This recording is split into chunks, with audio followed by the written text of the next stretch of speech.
right, guys. Hello, hello, hello. It is a guy, a girl, a guy, and a movie. Right now, the guy's on screen. Janet is getting one last thing situated, and oh, there she is ready. Three, two, and one. Hello, Miss Janet. How are you today? Good. A nose. Awesome. Awesome. That looks so good. Thank Oh, you. you look great. You look great. Well, for a minute, it's okay. It'll stay on for about a minute probably, and then it'll probably slip off. That's how Because those it's not a clamper. It's on with blue dots. uh, happens. Happens. My name is Bruce, and Janet is from another planet here. Janet from another planet is with us tonight, and she is cosplaying as a Freeman. Very nice. Ramen. A Freeman. Uh-huh. We watched the Dune 1984 David Lynch movie. It was the Spice Diver edit. That's the first time you've ever seen that, right? Yes, that edit. Yes, that's the first time I've ever seen it. What And did it you was think about that? Do what? What did you think about that? I thought it was great. I really liked it a lot. I thought it was really, really good. I'm going to be starting to read. I've actually secured a copy of Dune the last 24 hours, so I'll be receiving that here in the next few days, and I can start reading that probably a little bit every day. I'm looking forward to this. Everybody says this is a great book series. You have to read at least these 6 books. Don't read the other books. These 6 right here by Frank Herbert. Read those. Do not Yeah. read Brian Herbert. Brian Herbert writes like all the spin-off crap that just makes no need. There's no need for it. But Mr. CCTV, hello. He says his spice must flow. 6 Nations, Yeah. 31 Kings says, evening, y'all. I can't decide if this is one of the best sci-fi movies growing up or the best 80s teen coming of age movie I've seen. He's kind of tossed on that one. He doesn't know. The Crafting Gamer, hello, sir. He says, hi, all. Well, Nice. I want to go to Dune now. Yes, I understand that, Ruben Christopher Haynes. And sort of Pubis Cuber. Hello. it's dry. It's a dry planet. It's a dry heat. Yeah. Hello, sort of Pubis. It's good to see you, sir. Janet, this movie is a great film that a lot of people just kind of piss on. My own parents don't like it, which I don't understand. They'll watch Return of the Jedi, the worst Star Wars film up until 1999. No, we're not including Holiday Special, but we will watch that. Yeah. But they won't watch Dune. Our friend John from The Convicted Oh, hi, John. JHP Hi, John. 76. He sends us a Woody the Woodpecker super sticker. Damn it. Well, thank you. Thank you so much. You did not have to do that, sir. John's going to be involved with us on one of these streams, one of these Monday nights here coming up in October. And it will be a Goonies stream. And I don't even know how to contain myself because that's like one of the films that when you're a young kid and you see it, you're like, oh my God, I am so in that world. Yes, we're looking forward to this, sir. Yeah, it's going to be good, I hope. I hope it turns out. Friendly polar bears over on Janet's channel. Oh, I have to open that up. Give me 1 second. Go ahead.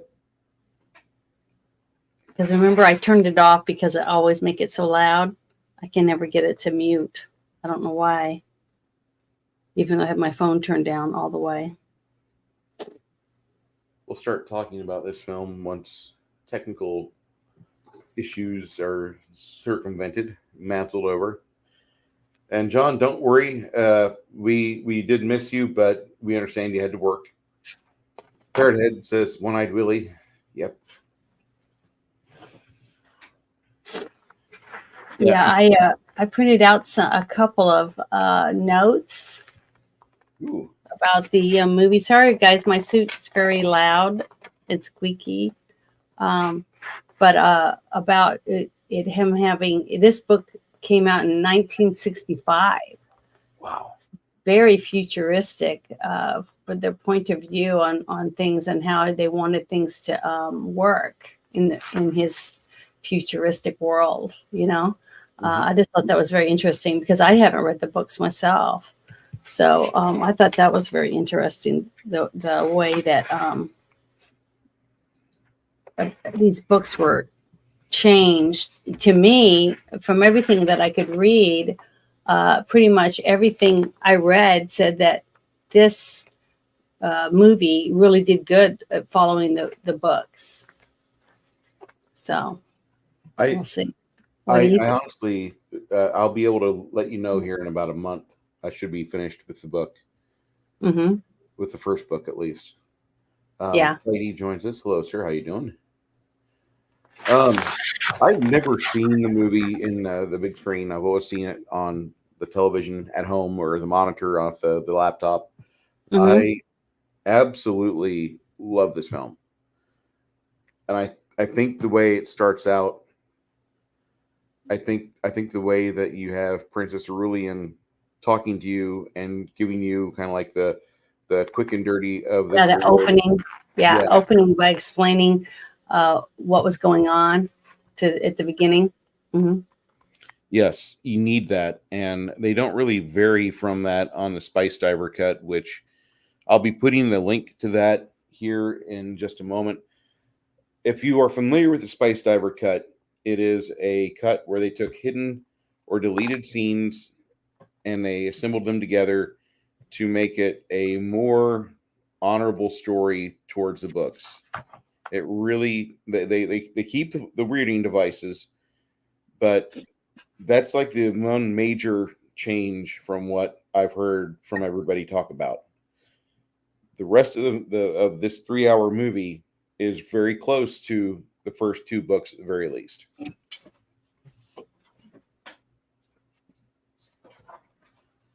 So, Janet, when you were watching this film on this version, what was the particular thoughts that you had for new scenes that were added?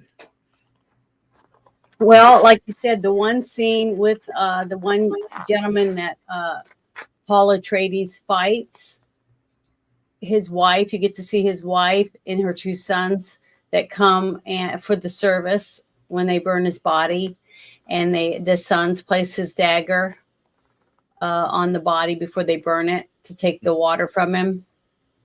And they give it to the wife. I thought that was a really good scene. I'm glad they added that because it gave a little personal touch to the warriors and how they treat them with respect, because water is the most precious commodity on the planet.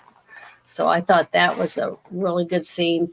And I don't remember it being in the other movies. So when you were talking about it, I was like, yeah, I think that that one scene, because you didn't get to see his wife before. Because later on, when they're being or was it before that, they were being trained uh, in the using the weapon with sound. Yes. And when he went out to ride the worm for the first time, the two boys were out there in the desert learning how to do that too. And I thought that was pretty interesting because I had recognized little boys there before in the background of the scenes, and I was thinking they might have had some significance, which they do. I did not realize. So therefore, the first time watching this, which was not last night, meeting Hera the first time is interesting because she's got this like anticipatory look. She's not like depressed. Her husband just got killed. This is a second husband that she's lost because of the knives. Yeah.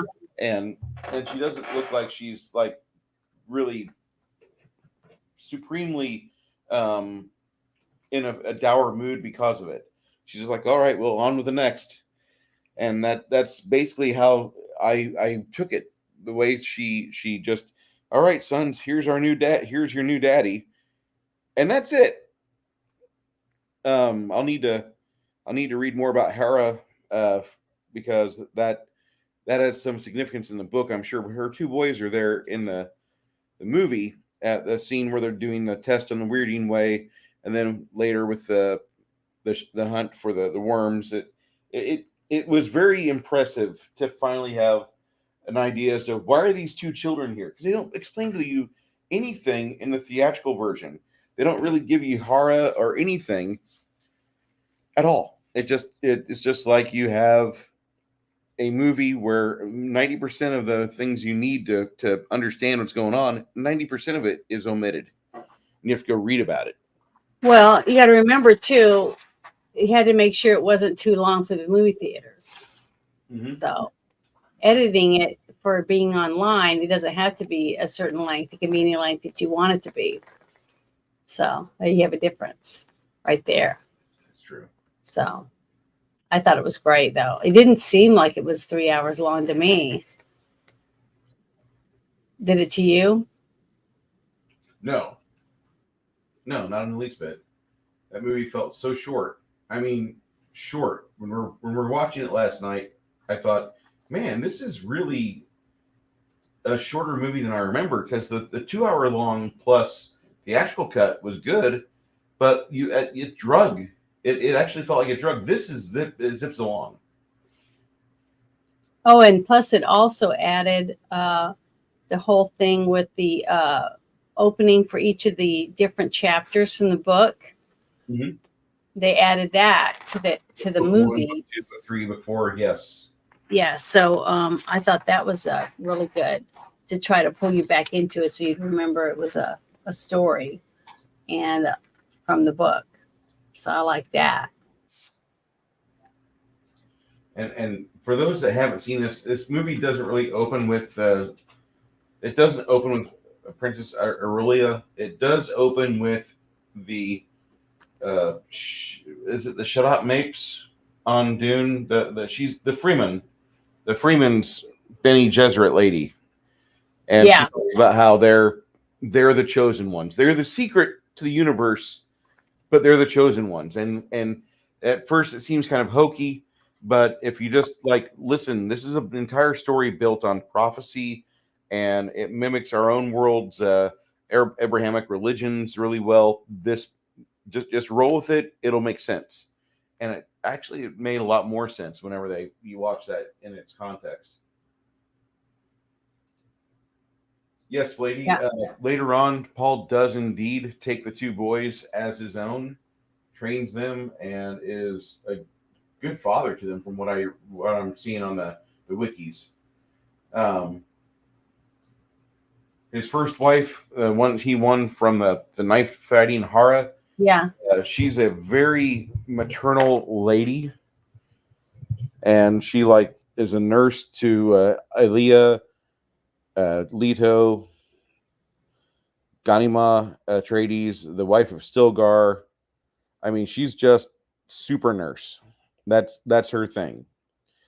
Yeah, see, they didn't go into any of that, so no. I wouldn't even have known that he had a different wife besides the Emperor's daughter. Well, I mean, that's the Fremen custom. Oh, you killed him in combat, you get his wife. And so you can have multiple wives?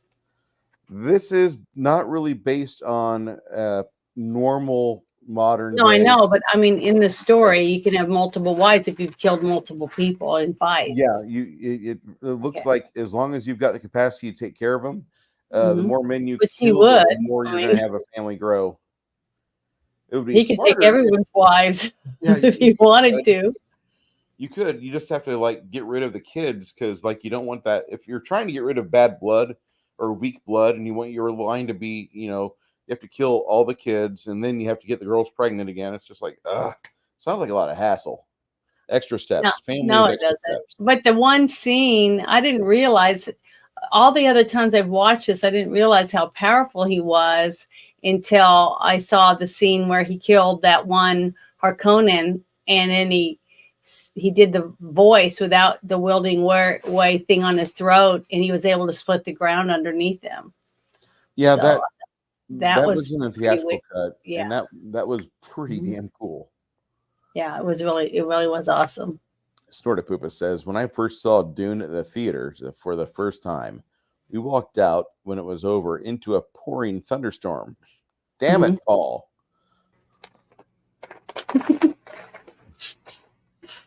Yeah, Yeah, it was. It was. he could only take one wife, and that's why he and Chiny never got married. Okay, but I thought they were like pairing that off of like there's a lot of guys. You're gonna hear me say something. Three, two, one. There's a lot of Muslim culture in this film, and Mhm. I'm not trying to say anything critical Well, or not anything. really. It's not strictly Muslim. It's But there's Old Testament type stuff. and the reason why I say that is because right now the people that are primarily living in the deserts, thriving in the deserts, they're doing so much better than us white Anglo types. Um, Typically, it's guys in Saudi Arabia or the desolate parts of Iran or stuff like that. And I'm just saying that, like, I know a lot of Saudi guys that are married to 3 and 6 wives, and it's funny because they also play their wives to where the wives don't get along so well. So he never gets outvoted at the family gatherings because one woman in Muslim culture only considers half a voice. So for something to get done with women, like double the number of women must be in agreement on something if they're going to change an edict or something because they just lose by numbers. And if there's ever an accusation of rape, 4 people have to witness it to say. But anyway, there's a lot of culture in this film that Frank Herbert picked up because of his time in the desert with the people that are originally from the desert. So please don't, just take it for what this is. It was written in the 1960s. From what I understood initially, that you could have more than one wife in that specific real world existence. We still do have bigamy in parts of the United States. Look at you, Mormons. The Bene Gesserit would only make daughters so they wouldn't interrupt their breeding program, which is to make the Kwisatz Haderach, the shortening of the way, controllable Messiah. Mhm. Yeah. Yeah, the part where Thufir um, pretty much violates his own life and gives it up, surrenders to Paul. That was sad. That Hmm. really was sad.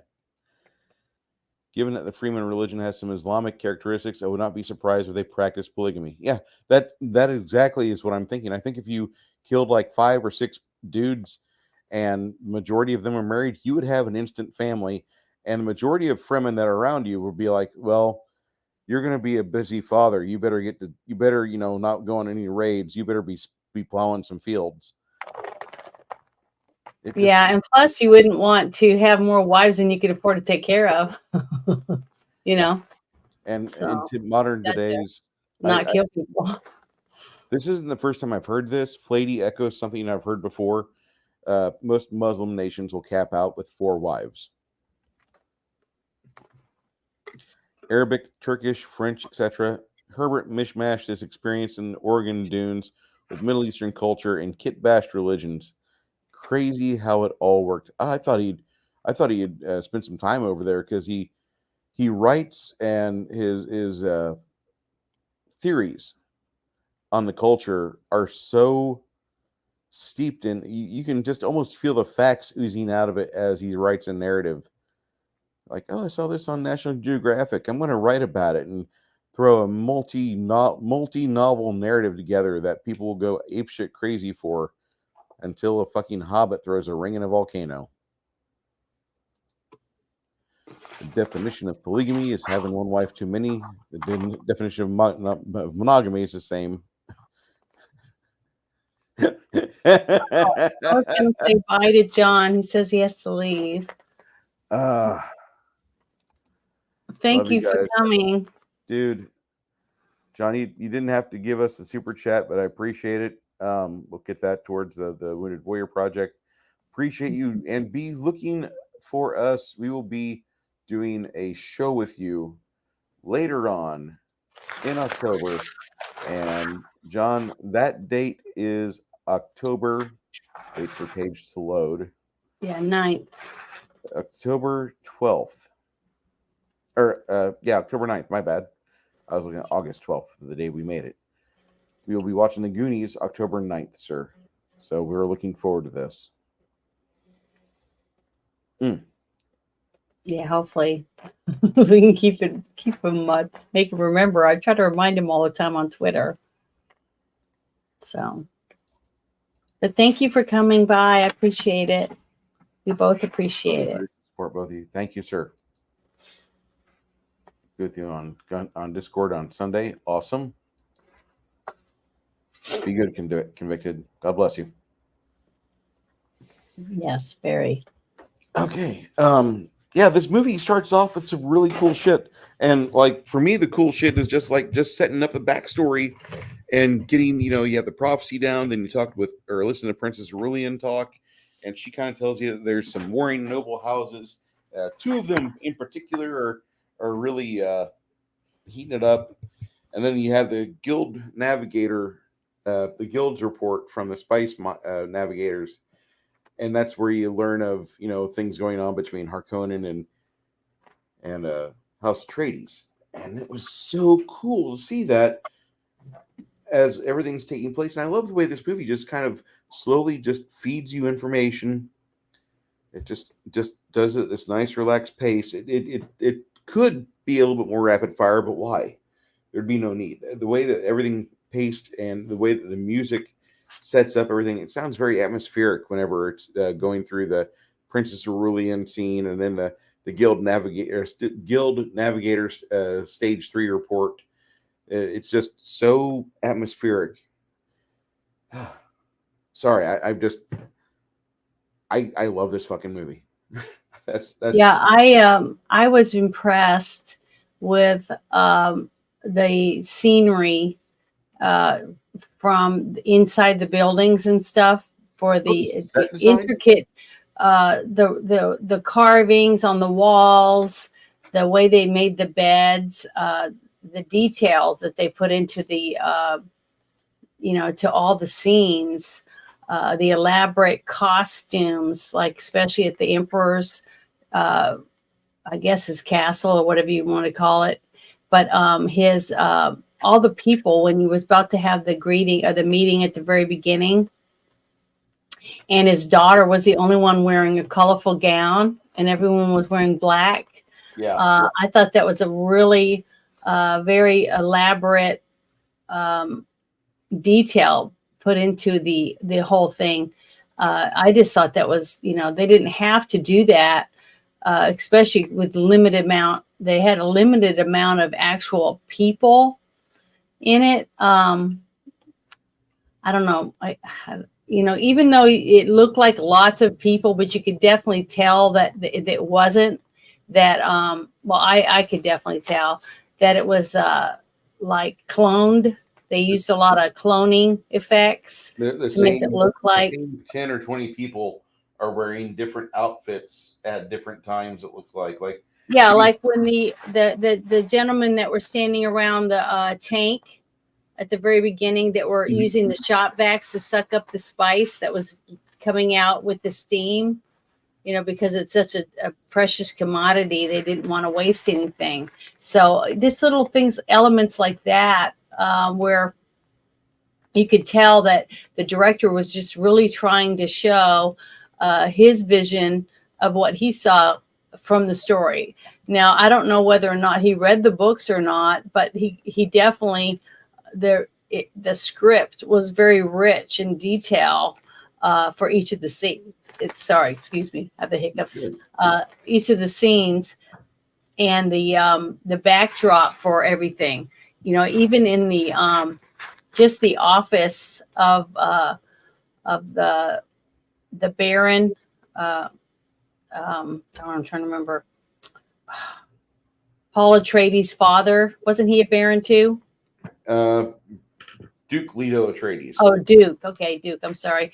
Even in his office, the way they had it set up with him petting the dog, had just little simple things to make it seem like how at home he was.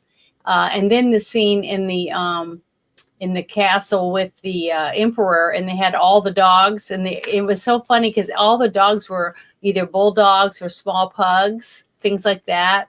I just thought the choice of dogs, because usually they always have like these giant Irish wolfhounds or basset hounds and things like that, depending on the era, that the movie is in. But I thought it was really great that they used almost in every scene when they had a dog in it, it had a pug-nosed pug or a bulldog, which I thought was really good. And the carvings on the walls, the banisters. I mean, they went over and above, I think, to make sure the scenes inside the buildings were done. Now, there wasn't much they could do about some of the scenes, outside when they had the ships flying against the backdrop. You could tell there were miniatures, but that's only because how long ago was it the movie came out? It's been, what, 20, 30 years, right? 1984, 29 years. Okay, almost 30 years. And we can tell a huge difference today from watching stuff with the CGI and things, the way that they were able to do a lot of this stuff. So I just thought that the intricate detail they went into, because it wasn't CGI, you know what I mean? Everything, the sets were built and painted and elaborate. I mean, the curtains and the textures they used on the beds and the chairs and things like that. I just thought it was just above and beyond. They did an excellent job trying to give you the difference between between the emperor's, his furniture in the surroundings in his chambers and his castle, and then compared to the Atreides home, and then the Harkonians, because the Harkonians was sterile, was more what was that? Cold. What's that word? It's like industrial. You know what I mean? It had the simple chairs that everything looked like it was made out of metal or steel. It was very barren. It was very empty, very little things in it. Like it had no woman's touch at all. And you could tell there was a woman touch in the other buildings, because they had flowers, they had different colors and fluffy pillows. They had just different things in it. So I just like that whole aspect to make it more homely. And when he was leaving to go to the Arrakis to stay there to try to clean the place up, and having all his guards going around trying to make sure that there wasn't any, detonation devices or poison stuff laying around to kill as many people as they could, even though they did. And I thought that was all really good detail to add for the visualization for the people who hadn't read the books, because I hadn't read them, and I thought it was very full of different layers of story. Even with just the visuals, it was really good. The technology, like when they were flipping switches and using microphones to talk into and things, I just thought it was really good. And I think I brought it up, the part where on Atreides, the planet, what was the name? Dune's planet's name again? Arrakis. Yeah, Arrakis. How they didn't have a lot of technology on it, because I told you I thought they probably didn't want a lot of technology because they didn't want anyone to be able to steal any spice, because it was so valuable. They couldn't risk even ounces being taken. So everything was fixed to where it was really hard to get a ship to get off the planet, or for things to hold it in.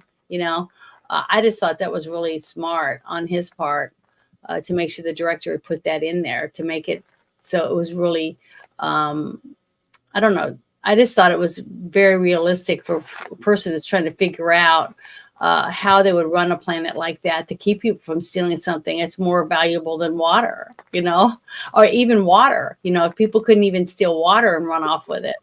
So I just thought it was really good, the detail that the director went through to make sure that we could see that when we watched the movie. I thought that was great. I can't see anything negative about it. This movie, the only thing maybe wrong with it is that Paul Atreides is too old in this film. Mm-hmm. He should Yeah, a be. lot of people. I remember a lot of people saying that, but to me, he seemed young. He seemed like a young guy that might be old enough to start to go to college. Maybe 18. So, I didn't think it would look too bad to me, but I didn't read the books. So I can understand how I felt when I said that I didn't like Wolverine. So, because I read the comic books and he's short and stocky, not real tall and good looking. So I can understand why someone would be upset because it didn't really work that way. It wasn't really set up to accommodate that. But I think they wanted somebody that they felt could actually fulfill whatever the duty was asked for this movie instead of trying to get some young actor, because this was his first movie, wasn't it, I believe so. for Kyle to For be Kyle in? MacLachlan, yeah, I think it was his first film. So I thought he was phenomenal for the part, and I think that the girl that they got to play his lover, his love interest, she wasn't too young to make it look like he was some kind of child rapist. You know what I mean? So I thought they did really good. So I think they were the exact same age in real life. I'd have to look it up and see, but I think they were. Let me see.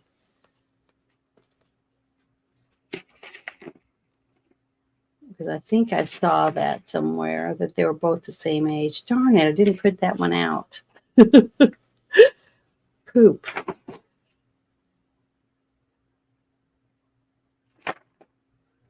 Yeah, I think they were the same age, exactly the same age, which is which you don't normally see, because usually you have the woman way younger than the man, but you couldn't do that in this because then the girl would be too young to be with an older person. But I don't know. Do you happen to know how old they were? In the books, it What? should be 15. No, I mean how old Kyle was in real life when he I was think in it's this movie. 20? 28. 28? Well, he Think so. definitely did not look 28 to me. He looked like he might be 18, 19 years old to me. Kyle MacLachlan. And how old was what was her name? Sean? Sean Young. Yeah, Sean Young. How old was she? I think they're the same age. Okay, he was born in 59. Mm-hmm. So in 84, he would have been 25. He was 25? Yep. Okay. Then Sean Young.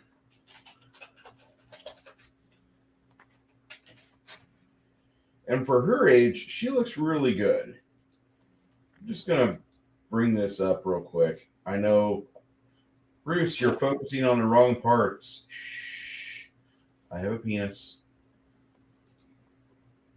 Yeah, I sent you pictures of both the lead women of today, because you were telling people, don't look it up, it'll ruin it. But I didn't think it did. I was amazed because it was 30 years ago. That's Sean Young today. Mhm. And Sean Young was born, she was 25 as well. Did you add it so that they could see it? Let me do that. Yeah, because I thought she looked phenomenal. Because she looked phenomenal when she was young too.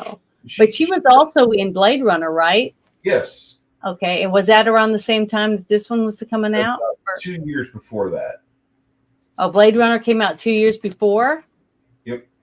Wow. See, I just thought this movie, I remember when I saw this that I didn't recognize either one of them from anything. So I thought there was like their first movies that they made or something like that. Because he was also in a couple of other TV shows or movies made by the same guy that was the director. What was his name? Let me see. David Lynch. Yep. David Lynch did Twin Peaks, if I remember right. Yeah, Twin Peaks, and it was something else. I'm trying to get my paper here. Darn it. My Fleety says my big disappointment by Moderna day standards is a lack of diversity. I mean, there's female warriors and Black and Asian Middle Eastern generals. This clearly shows the casting couch was bigoted back in the 1980s. Yeah, the only person I thought that looked like they were maybe of a different race was the young little housekeeper, Mhm. the woman that almost died when she tried to open the door without knocking on Paul Atreides' room. Yeah. Which I remember I brought that up when we were watching it because I didn't really remember that.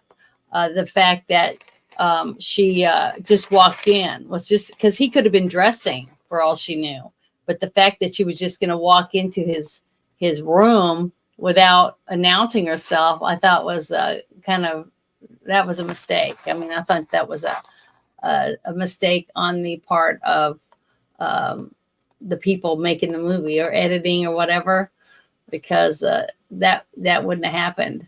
Not when you had someone that high up and have just a lowly nobody just walk in their suite or whatever you want to call it.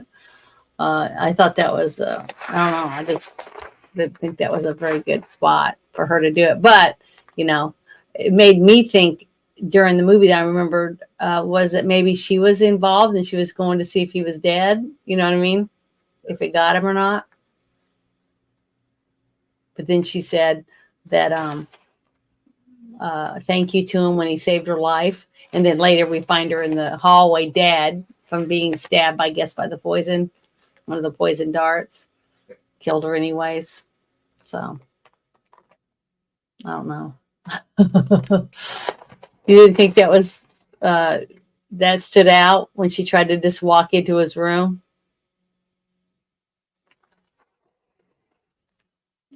Bruce?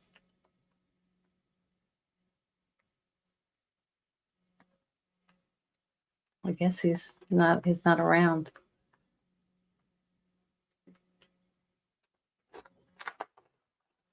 Well, yeah, I see what Flady's saying, but the thing is, you got to remember there was a lot of bad guys that were wanting those people out, and they were trying to clear the whole place, right, of bombs and stuff, because the Harkonians were pissed off that they supposedly got kicked out, and they were giving it to the Atreides to run it. So, to me, that I don't know, it just didn't make any sense. I thought it was wrong. I don't think they should have done it that way. It took away from it took me out of it when I was like, what is a girl like that just walking into someone's room when he could be changing? I mean, it just seemed out of place. I just thought it was wrong, but maybe I'm wrong, but that's what I thought. But there was also something else. Let's see, what was the other thing that I wrote down? The part where when his mother drank that, darn it, I'm having a brain fart. Sorry. When she drank the water of life and knowing she was pregnant, that was another thing that I had a hard time with, trying to understand why any woman that knew they were pregnant, especially with her husband, and she thought that he would die. And that's why she said she had to have sex with him, because she wanted to be able to have another child in case he didn't make it. And then she knew she was pregnant. Even Paul knew she was pregnant, but she still drank of the water. I just thought that was, I don't know, that took me out of the whole story myself. Now, I don't know if that happens in the books or not, but for my caring of the characters, I just thought that was not something a mother would want to do, to risk her child's life, just like she didn't want to risk her son. And she broke the rules just to give her man that she's in love with a son, even though she was told she was forbidden to ever have a boy. She could only have daughters. So her making that jump in two different directions was a little far-fetched for me, for the story. That stood out. I had a hard time absorbing that and then trusting her still, because it took some trust away for her character for me to think that she would do something like that to risk her child's life. Because if a grown man, every grown man who's ever drank the water of life has died, why would she think that it wouldn't kill her or have her to make her baby die? kill her baby. So I don't know. That really bothered me a little bit. And maybe it's because I'm a woman that I felt that way. But it to me it just seemed out of character for her character to do something like that. Now the other woman, the other Reverend Mother that made Paul Atreides stick his hand in the box, she was very forceful, and she seemed more deviant and more evil, I guess. She talked about them wanting someone who could help them by going somewhere that they could not in their mind, because they weren't powerful enough to get past the fear of where they had to go to see the vision that they needed to see. And so that whole story got messed up for me when she drank from drank the water of life. It just really messed me up. It took me a little bit to get back into the movie after that, because I'd forgotten about it. I'd forgotten that she had done that. Even though I remembered him having a little sister, I forgot about her drinking the water of life. But I really did enjoy the way that they showed you. They gave you the details to show you where the water of life came from. That wasn't in the original movie, was it, Bruce? I don't remember the Water of Life in the theatrical cut. I remember. Yeah, I love that about it, but that was new in this version. Yeah, I like that. I thought that was a great thing to add, because they talk about it so much throughout the whole story, that to finally get to see where it comes from and see the giant worm in that tank drinking the water, and then they take it out and then they hold it upside down and have the water drain out of it into this special distilled concoction. Yeah, it was I don't know, it was just kind of gross, but kind of ritualistic and spiritual at the same time. So to me, I just thought that was, I don't know, I thought that was a great touch to show you how powerful it is, because we don't know for sure anything about these worms. Is it spice that they eat? I mean, do they make the spice, or they poop in spice? I mean, we don't know for sure. So the thought of drinking moisture that comes out of one of these worms was, pretty gruesome, to think about it, but how powerful it must be if it does kill people. So, and then also the way they showed the baby in her womb, that was pretty awesome, especially since we know that they didn't have CGI, that was like a puppet or something, right? It had to be a puppet or some sort of maybe even animatronic or motion control piece. I really thought that was impressive when I first saw that. Well, go ahead, and I'll let you talk about your tea. Is that tea or coffee? Oh, this is coffee. Oh. This is a coffee from our friends at Blackout Coffee. Right now, they do have a special going on. Let me pull that up.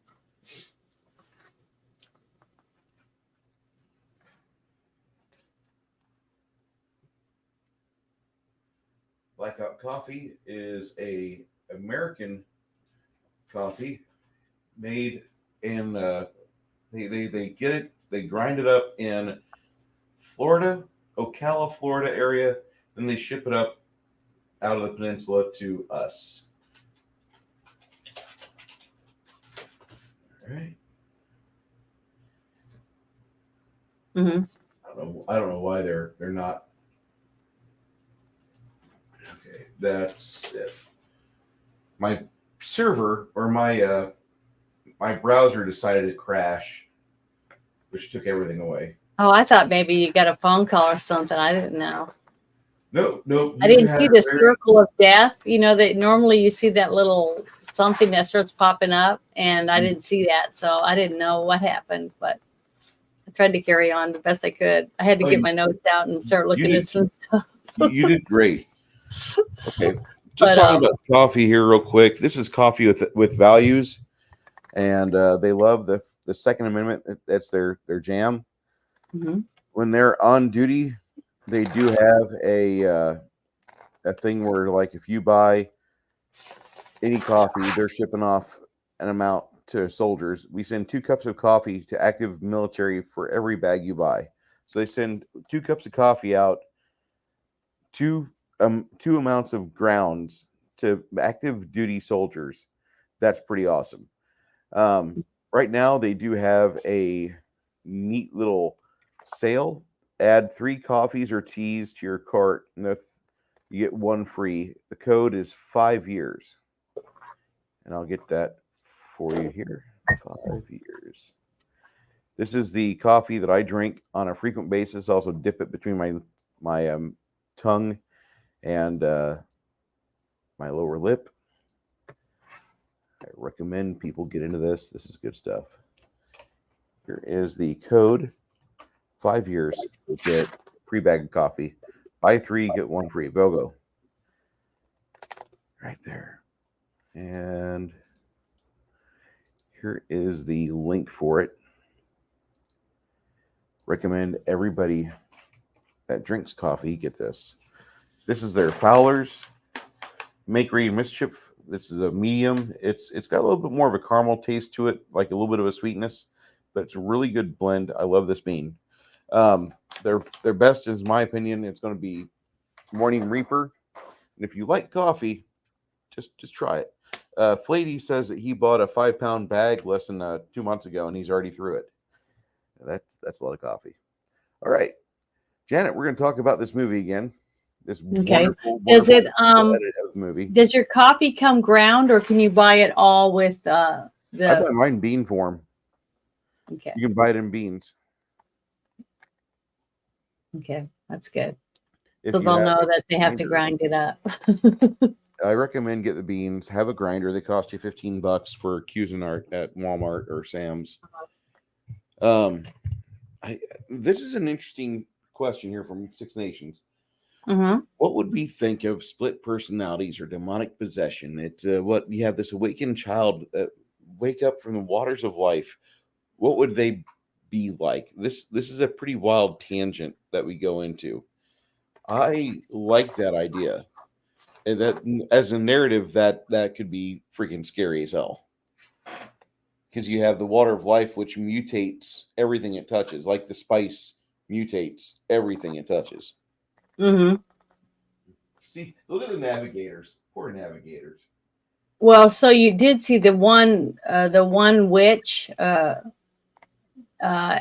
was working for the emperor, how she was instantly repelled by the young girl, even though she was what do you think she was, like 7? 9. She was 9. 9, just like she was in real life. She was playing a 9-year-old girl. Oh, okay. Well, she seemed little, very tiny for her age, I guess. Filmed That's it why in it's 83. I think they Do filmed what? they filmed this in 83, I thought, and then they put the movie out in 84. So she would be 8 during this time. Well, she looked very young to me, very, very, very young. But I don't know. It was kind of creepy.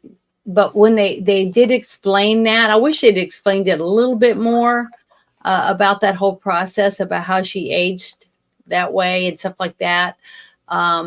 Was the fact that she was so powerful, her brain was so powerful, and her powers were so powerful that she could, get people to do certain things just by thoughts, right? Yes. Because she was so powerful.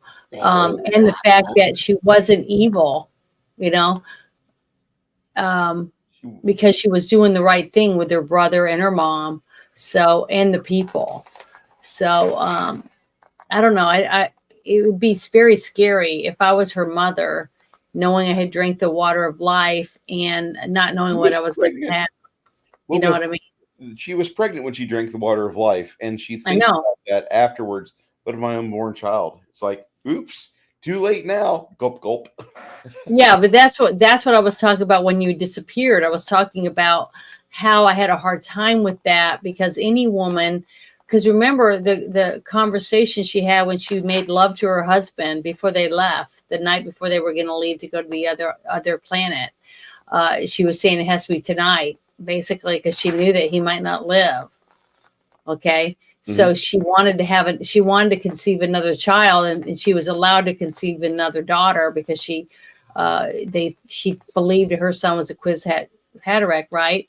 So so she knew she was pregnant, and Paul knew she was pregnant. Okay, so the fact that she would leisurely drink the stuff instead of telling them I have to wait until I have my baby.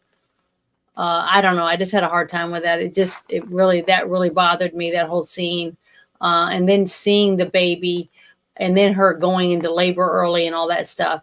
I don't know. I just thought it was it was totally not what her character seemed to have been before that, because of her loving her man so much that she broke the rules, knowing she could die or be killed by the group of witches for giving birth to a son.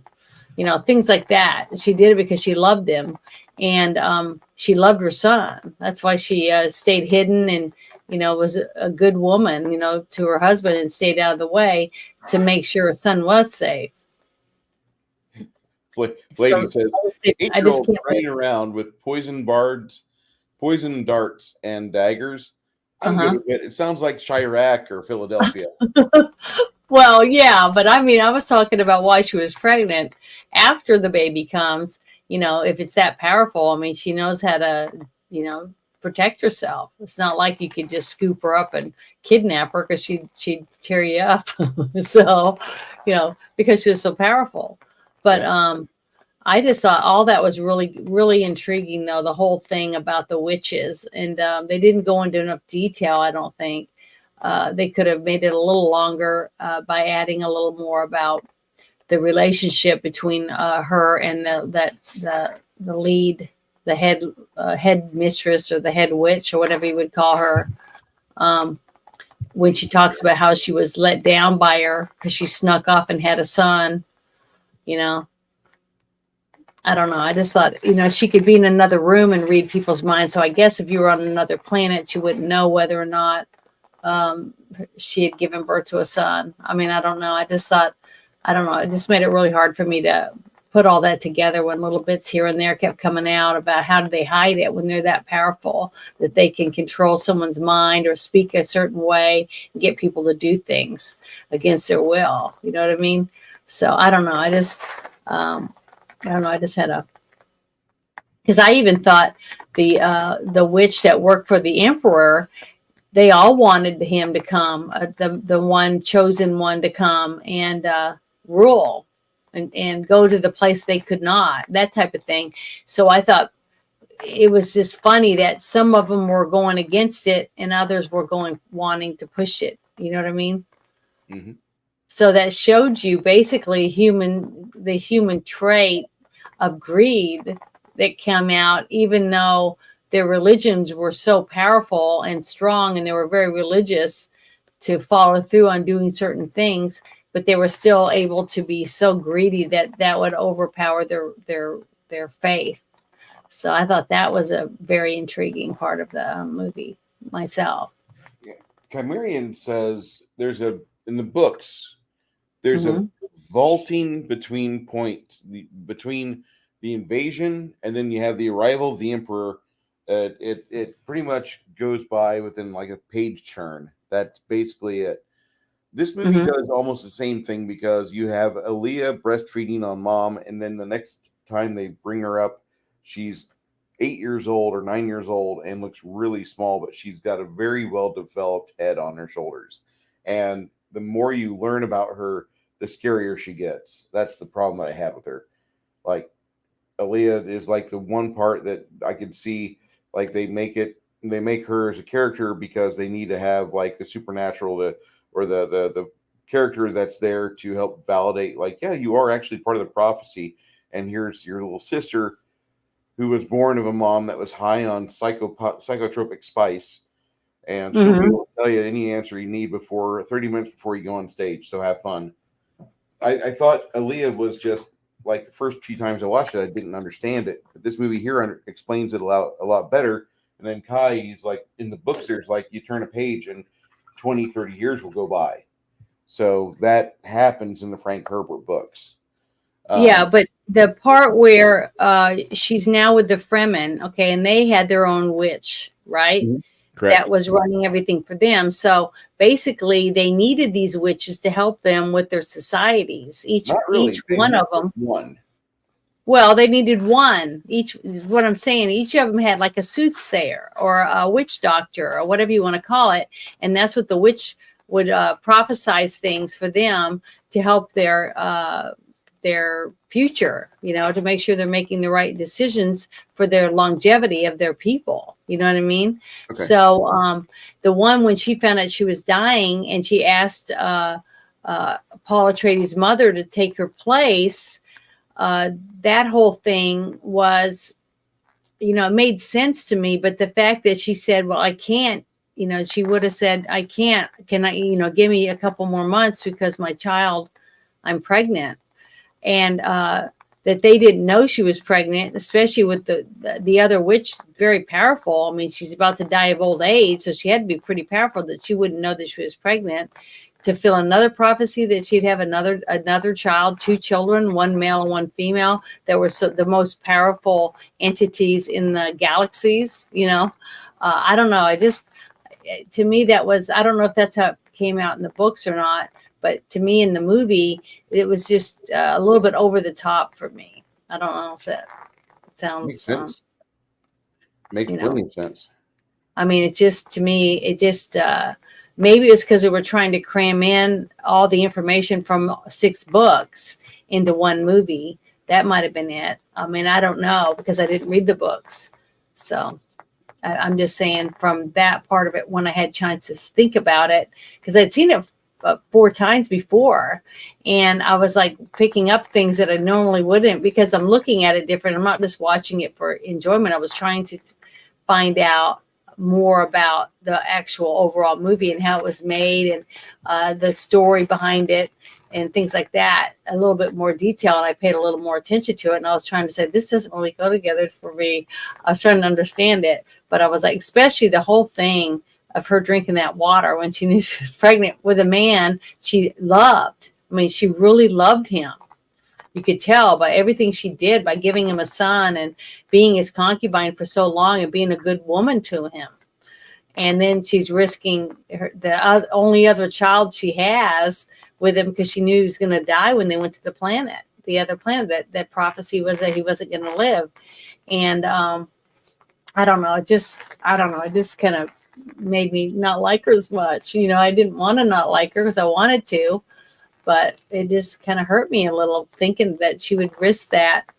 I mean, if I was pregnant with my husband's baby and I knew he was going to die, I had a premonition or whatever, I would do anything to protect my child because I know that I could never have another one by him. You know, as a woman, that's how I was looking at it. And I just thought that was pretty low on her part. I just said I didn't like it. Yeah, they didn't really touch things beyond the first book. They really stayed within the first book of Dune and maybe a little bit of Children of Dune, not much beyond that. Yeah. She doesn't really grow fast. The movie glosses over a multi-year war where they choked off a spice. That forced the guild and the houses to move, which was Paul's plan to confront the Emperor and the Duke. Yeah. And it worked. Yeah. And I thought that whole scene where they're in that giant cavern underground and all the people are lined up and he's up there talking. And I just thought that was so cool. I don't know why. I just thought that was so impressive. And knowing on each side of those walls, there's millions of gallons of water. Wow. The whole thing to me was really, really, the concept of the way they set that up, I just thought was just, I just really liked that part of it for sure. And it made Paul even more impressive to me. I could see his father's honesty and his love for his people coming through his son. And his father would have been so proud of him if he could have seen him. That's how I was looking at it. I mean, that sounds kind of stupid, but I was looking about how proud his father would have been of him, to seeing what a wonderful son he ended up having. because of everything he did for him and the relationship that he had with his son. He made him such a wonderful person, a good leader, a person that could lead his people to victory. And that's what I saw. So I thought that was really, really, really good. I love that whole thing, that part of it for sure.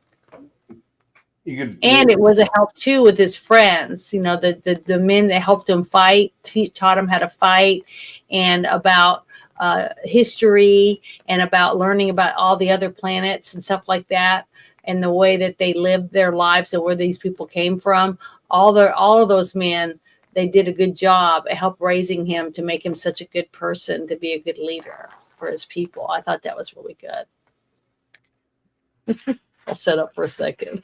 You're good. I'm just amazed that like I can just like let you talk, and like I'm going to chat. Just be under aware that if I don't have technical difficulties, if Janet's screen gets real large, takes up the whole screen, I had to use the restroom, and I trust her to feed, to give information to the audience.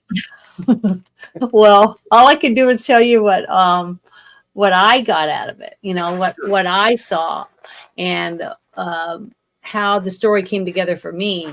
And I can give you, you know, that information. That's about it. But I'll let you put your input on all the things that I just talked about if you want. Well, I really like how the movie starts off the Trades clan on Caladan, and I think that's really just kind of gorgeous, because that's a really good set of scenes there with Bronson or Brongun or whatever the Duke Leto Atreides is sitting there, and he's showing his son, you know, we got to move soon. Life requires you always be challenging yourself to do something new and do something different. The sleeper must awaken, and the boy takes that line and he runs with it throughout the entire film.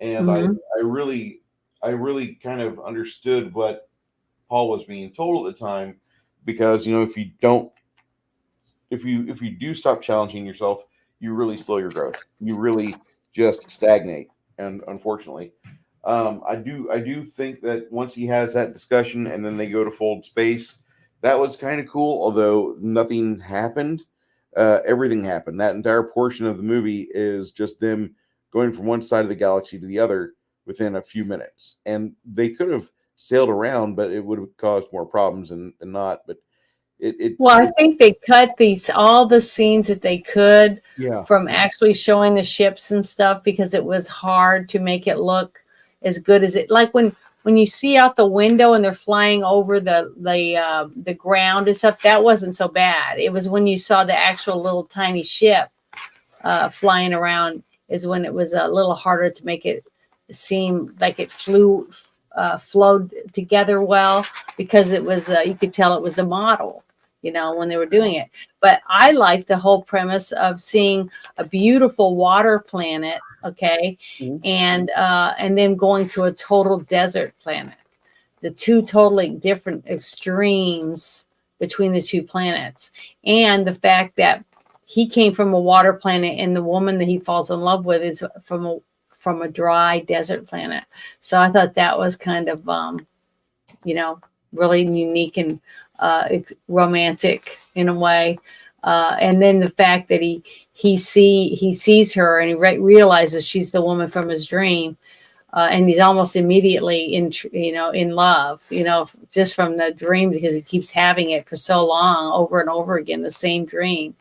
So I thought that was kind of a romantic little thing, which I probably would read the book just simply because I would like to find out more about their relationship, if there was a lot more of their relationship in there, because to me, I thought they did a really good job at showing the chemical attraction between the two, and the fact that she fell in love with him even though she didn't dream of him. You know, he was already in love with her before he even met her. It just was solidified when he saw her with his own eyes and she spoke to him. So I thought that was a really, really good part of the movie that I enjoyed. Like there's a few scenes that this movie has that are just magical, and pretty much every time for me where you see the scenes where the ship is unloading people, yeah, that's a camera trick in progress. I'm trying to find how they did that. Well, I thought they did a really good job. The showing the unique shapes of the ships and stuff like that. I thought that was interesting. It to me, it reminded me a little bit of I was trying to remember, was it Flash Gordon? Yeah.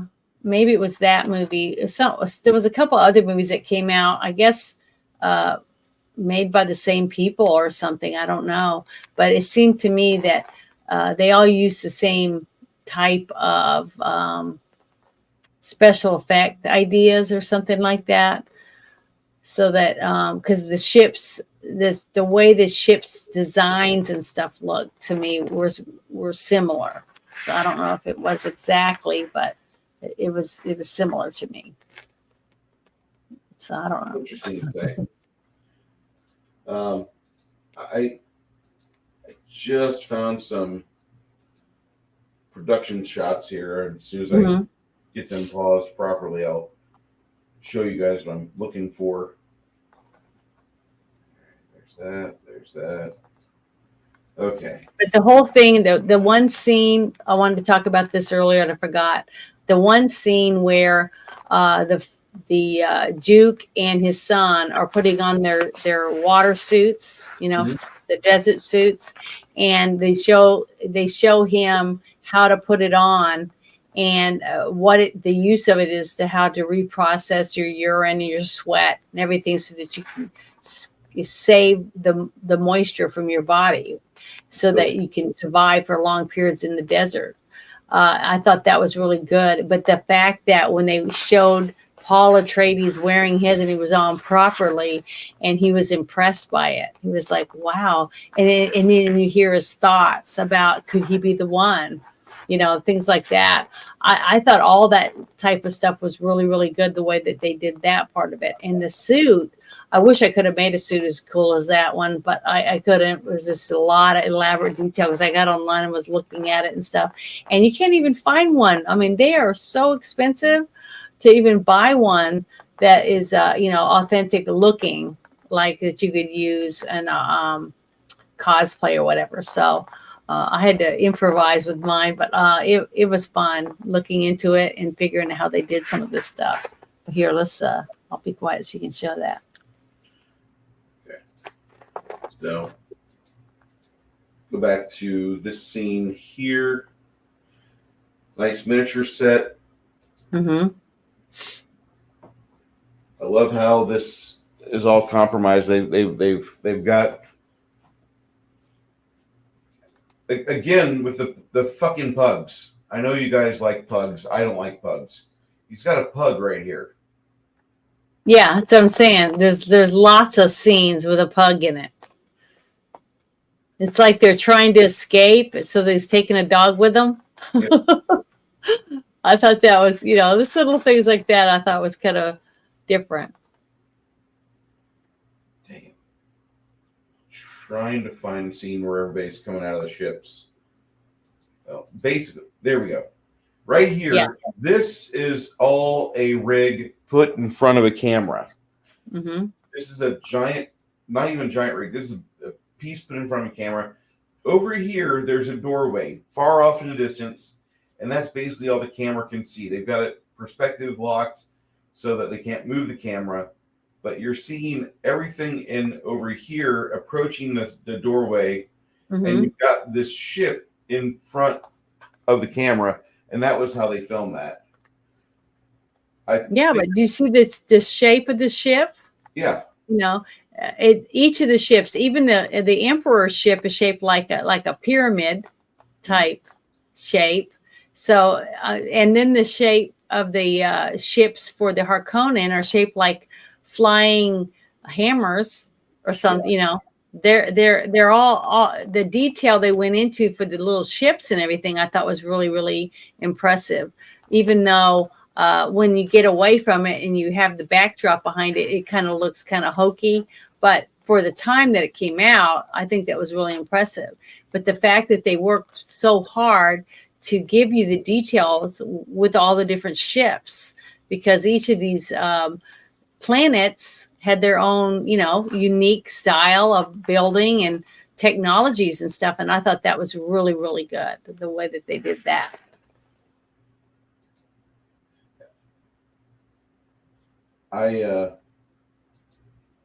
Fairly impressed with a lot of this film's creation. There's some parts of the story that I don't really like. I mean, it's not perfect, but I'll have to read the books from everything that's been stated. This is a very good, complex film, and it echoes the first book really well. It has a little bit of Children of Dune in it, from what I've read, and if there's more to read, it's by Frank Herbert. You can read something not Frank Herbert and still get a good story. The majority of those by Brian Herbert, stay away from. I've insulted my chat. Sorry, guys. He unleashed the jihad. I got to highlight this.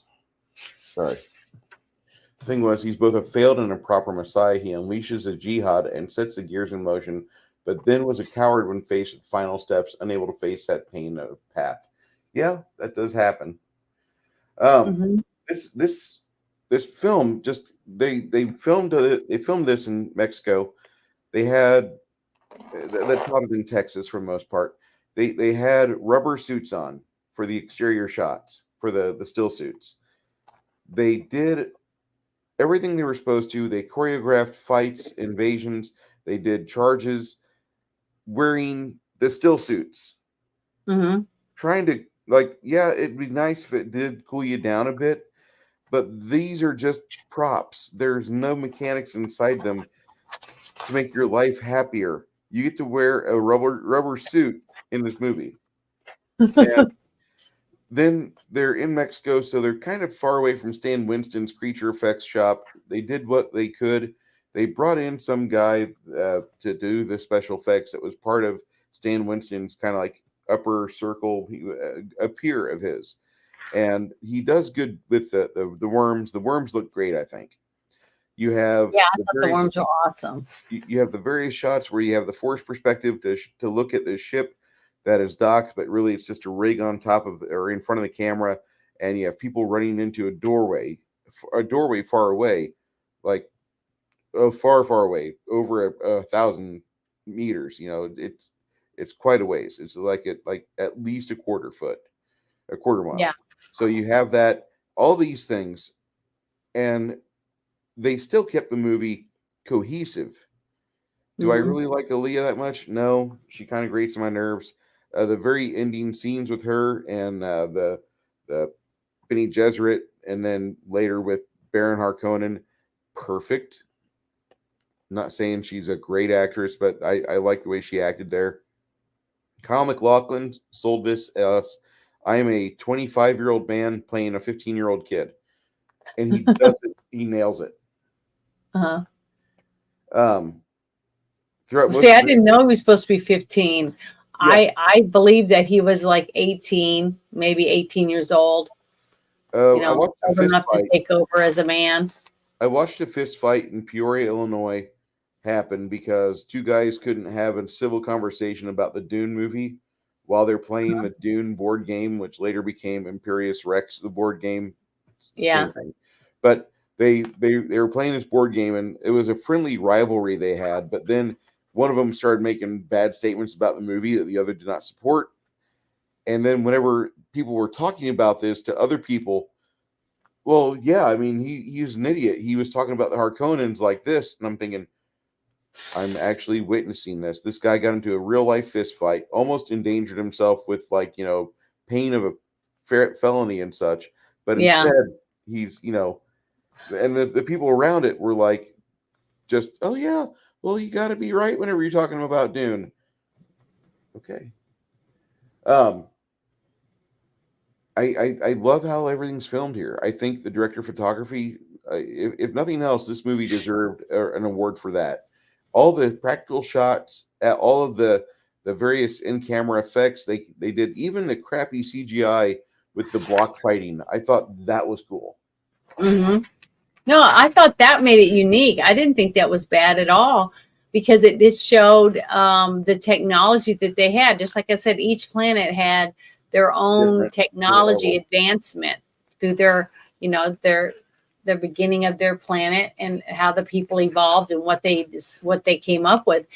That's why the ships were all different, and that's why their weapons were different, and the way they dressed, the way they decorated their homes, everything. And I like that. I love the detail they went through to make sure to show the differences between each of the planets. And that's what I really liked. And the cool little outfits that they wore, and the fact that his shields that produced when they push those buttons on their clothes to make that bulky looking thing for them to fight by using those to protect them. And I thought that was pretty cool because it reminded me a lot of Roblox.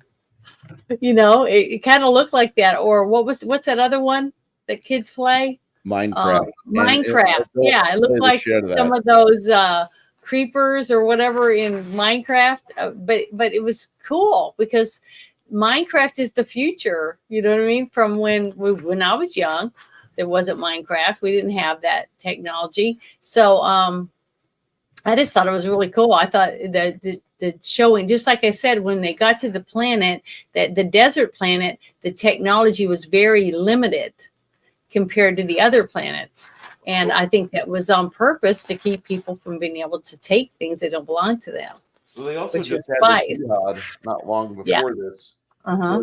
The jihad was they went to war against all the thinking machines, and they had brought in mentats. They made turn men into living computers, basically, and like they would have to become facts and figures people, and you know, your legal counsel, and they did all this. So you have a very strange and altered world from what we know and think is normal. And Chimerian says Paul Atreides is 15 at the start of the film and 23 to 25 at the very end, which makes sense. Well, it seemed like time was going by. I mean, it had to be time for them to build up the armies, train everyone. You know, it's not going to happen like in 2 weeks. Everybody's ready to go to war, you know. And the fact that, you know, he had to learn how to capture his own worm and be able to ride its back, all that stuff. It's not something you can just snap your finger and know how to do. I mean, it seemed like everyone had to evolve, you know, on their own to a certain degree. But the little boys didn't seem like they aged very much, did they? No, they'd kept them off screen a lot of the movie because I know 9 years would pass and they're still ages 13 and 14. So I just thought now the little girl aged because from birth to the however big she was when she was walking and talking and very powerful. So that showed you that time was going by. But the two little boys, they looked the same age from when they were there at his father's funeral. And then at the end when they were, you know, about to fight the thing, you know, with the worms and all that stuff, they weren't that much bigger. So to me, that part of it, I don't know if that was a mistake in editing or what, you know what I mean? To not evolve with the children. Besides just the little girl that had all the, you know, magical powers because she had such a strong mind. So I don't know. There's a few other things about this film I really like. I like the worms. The worms are probably the part of the film that I still think are just amazing, even though I know how they made that, how they did that. The worms are just badass. I really like Jose Ferrer as the Emperor Shaddam IV. As far as support characters go, he really just sells the shit out of his role. He does a very good job in letting you know he's not a goody two-shoes towards the 2/3 part of the movie. I mean, you don't think he's a good person anyway, but whenever it's revealed what he plans to do to Paul Atreides, that was great.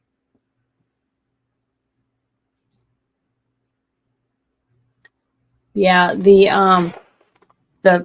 one of the scenes that I really did like that I guess was the one I was talking about that was added to it was the part where they showed you the where they got the water of life. Mhm. right? So you got to see what one of the worms looked like, even though it was a small baby worm. That it was what it looked like when it was clean and moist and not dried out from the desert. It was darker in color, and it had it just looked, it was just really cool. I thought that they did a really good job at showing you what a wet one would look like compared to one that's dried out in the desert, just like I said about when we watched Tremors, and you got to see those three things come out of its mouth and come up out of the ground and was swimming around in that moisture, trying to find out if there was somebody standing over there, if they could get anything, because it landed on the ground. I thought that was just really cool because it gave you two different points of view on the creature that we're seeing over and over again in this movie. I thought that was really good. I liked it.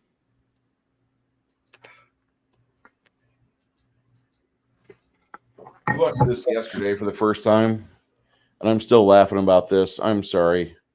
Oh, you're talking about Futurama? Futurama's feeding time for Leonard Nimoy. I know that sounds bad, but About all the heads in the jars. Yeah, and they call it a museum. Yeah, I thought that was really cool. The parts of this movie, the Spice Driver edit, I really want to concentrate on some of the things that you see here more than anything else. You have the addition of Hara. The boys are explained. There's a little bit more context that's brought into play. It's an hour longer than the theatrical cut, I believe. The theatrical cut should be like 2 hours and maybe 20 minutes. This is a 2 hours, 58-minute film. Mm-hmm.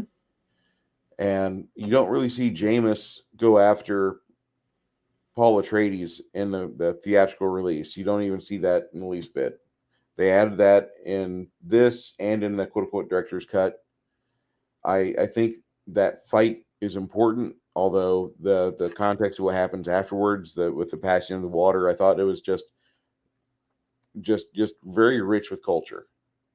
I do like how Aaliyah gets in the heads of the Bene Gesserit lady at the very end, and even Yeah, though I like that's that something too. we saw that in the theatrical version, but that's just Uh-huh. there's more of a punchy reward. You get more impact in this version because Aaliyah is explained a little more, not much more, but they explain more about her in this version too. And therefore you get an idea that she's not just, she's got a little bit of telepathy or the ability to read minds. No, she's broadcasting herself front and center in people's heads.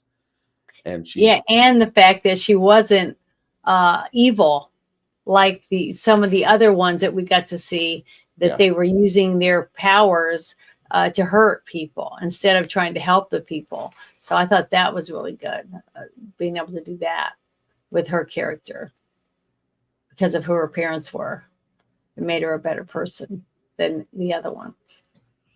I like that. Yeah.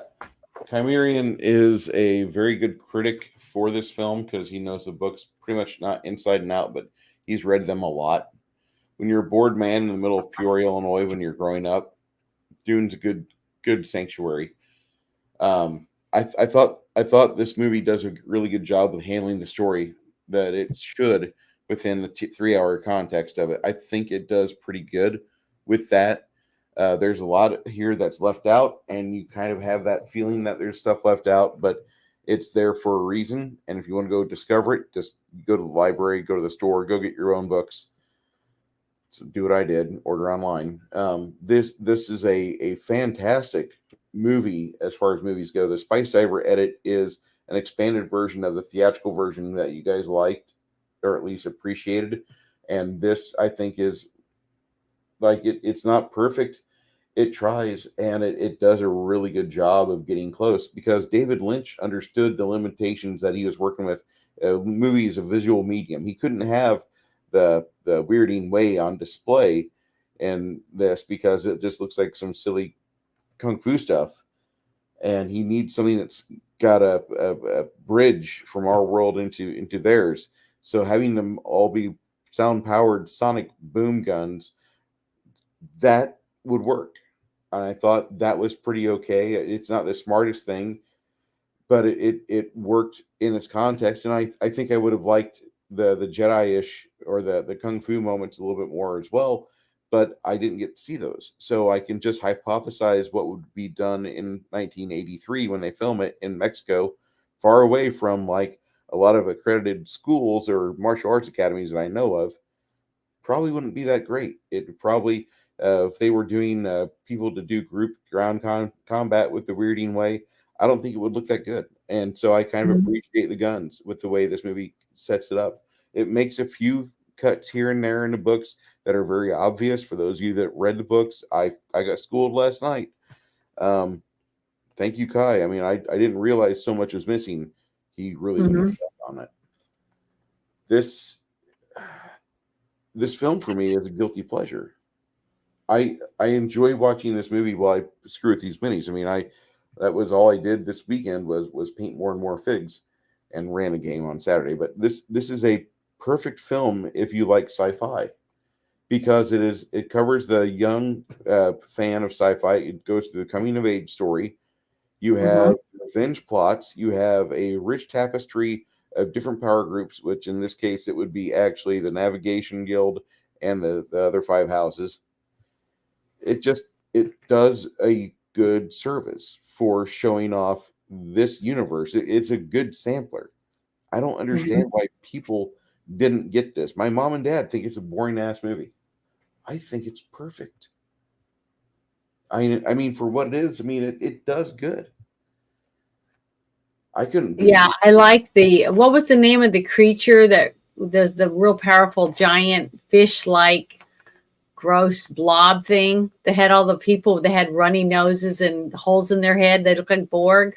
Oh, you're talking the Navigator. Yeah, the Navigator. Okay, the Navigator looked like once it maybe had been a human or whatever, and it had been on spice for so long that it slowly it turned into a big blob brain head thing.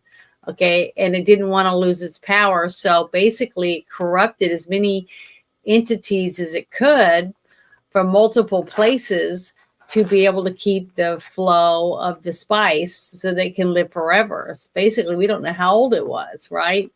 In the book, at least in the movie, no one knows how old this blobby, gross, disgusting thing that everybody said it looked like a vagina mouth or something. I don't know. Remember, you guys were talking about it.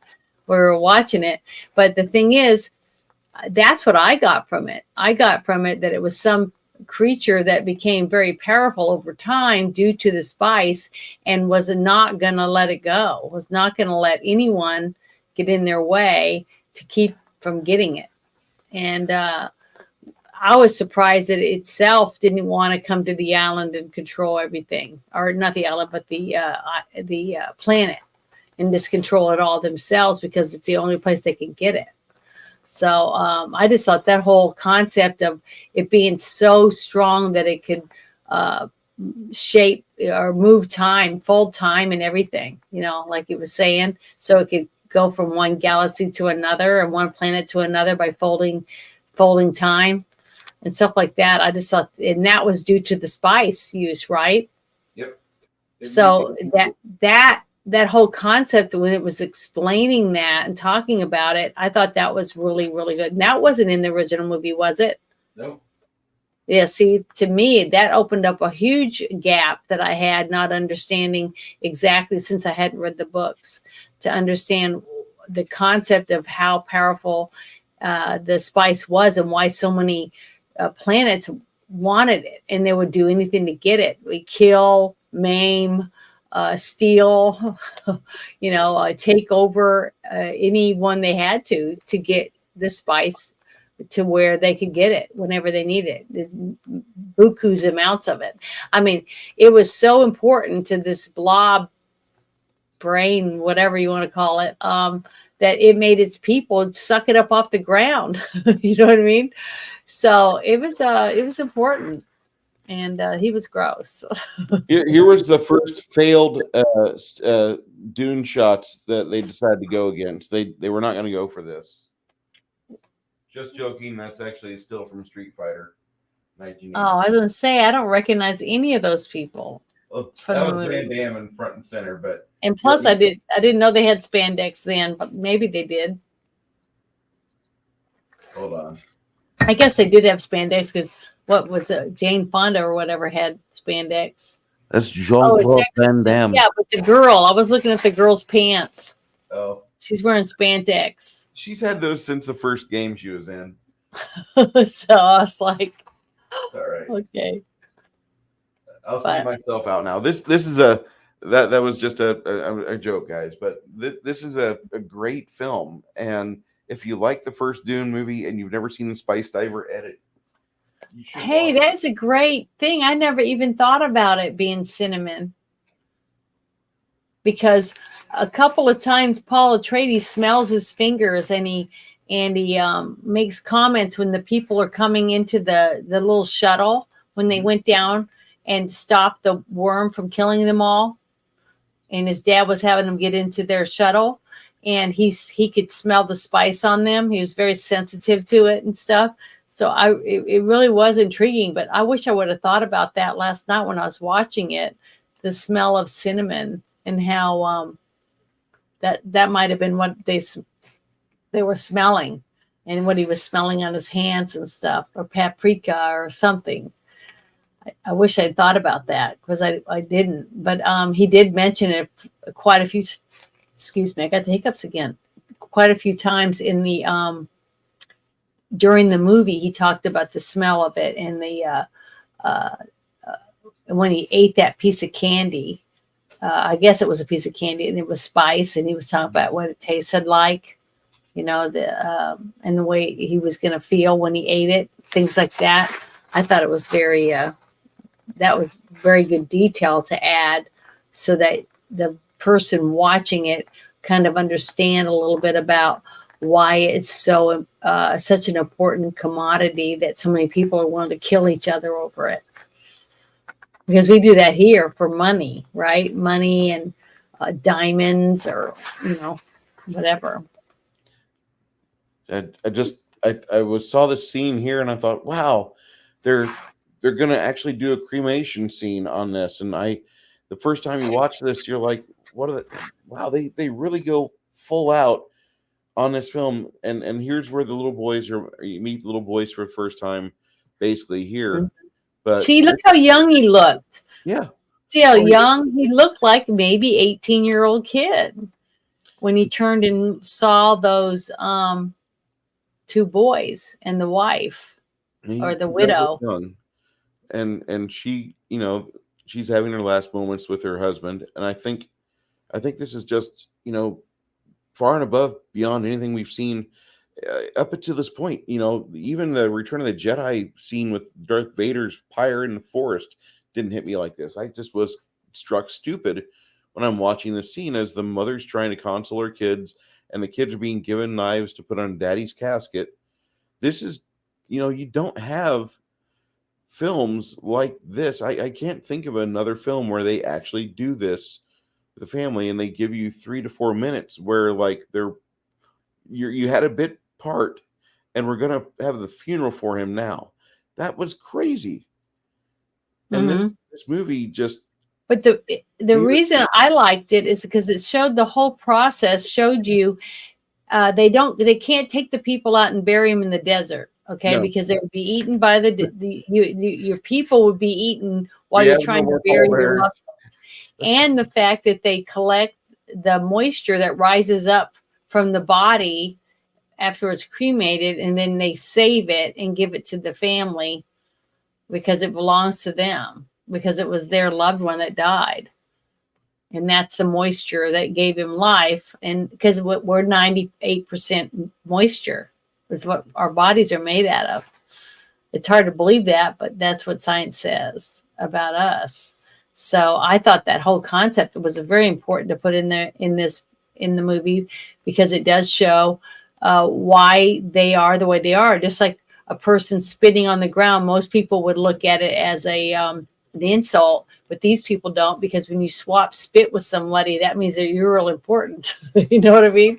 So I thought that whole thing was really, really good about the way that they showed you how they've evolved and why they've evolved that way, because there is no moisture. They don't have rain, so your body fluids are more valuable than money. you know? Yeah. So I thought that was a really good concept to show you how they take care of their dead. So I thought that was a very good detail to add. I really liked it. That was one of my favorite scenes in the movie was that. And the one with him in the hall, standing above all his people. Yeah. As their new leader.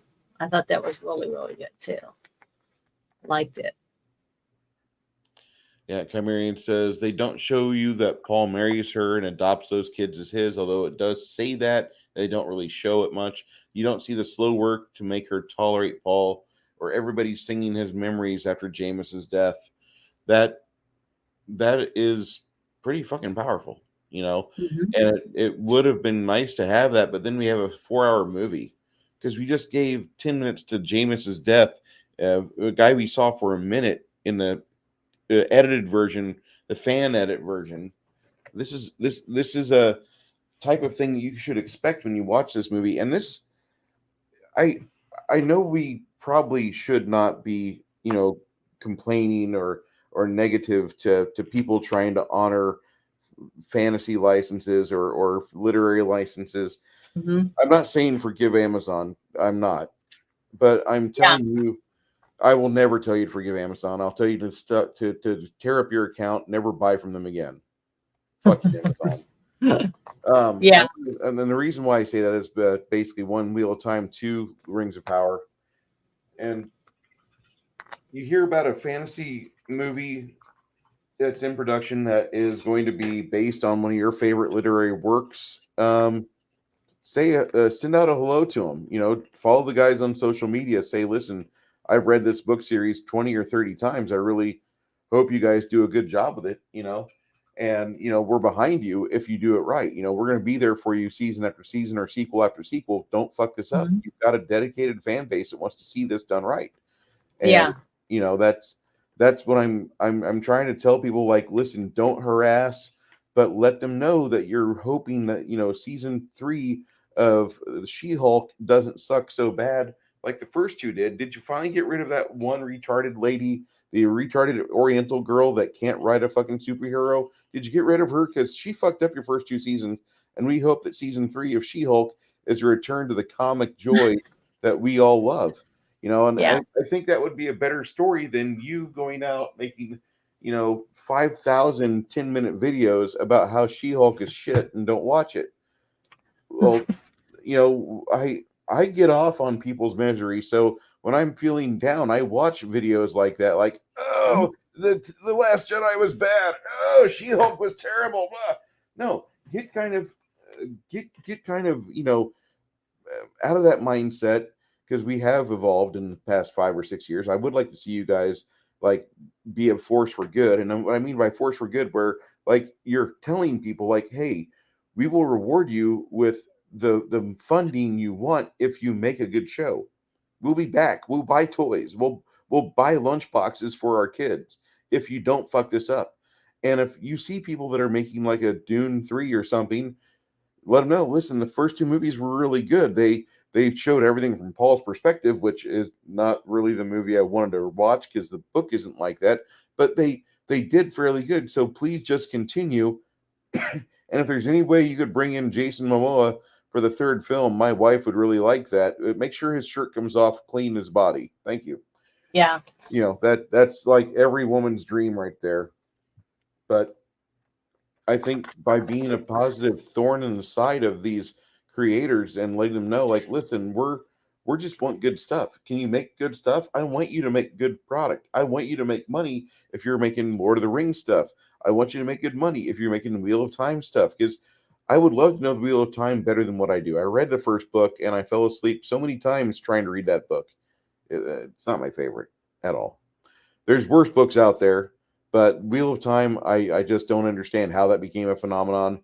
But it is what it is. And I had a lot of good friends that actually played the Wheel of Time D20 RPG, and we all enjoyed that world together, not according to the canon, but from the source books that they made, we enjoyed it. So having Amazon butcher it to beyond belief was just a pain. And watching everything happen in the past 5 or 7 years has been painful. Actually, watching Star Wars die in 2012 was painful. Yeah. Shut up now.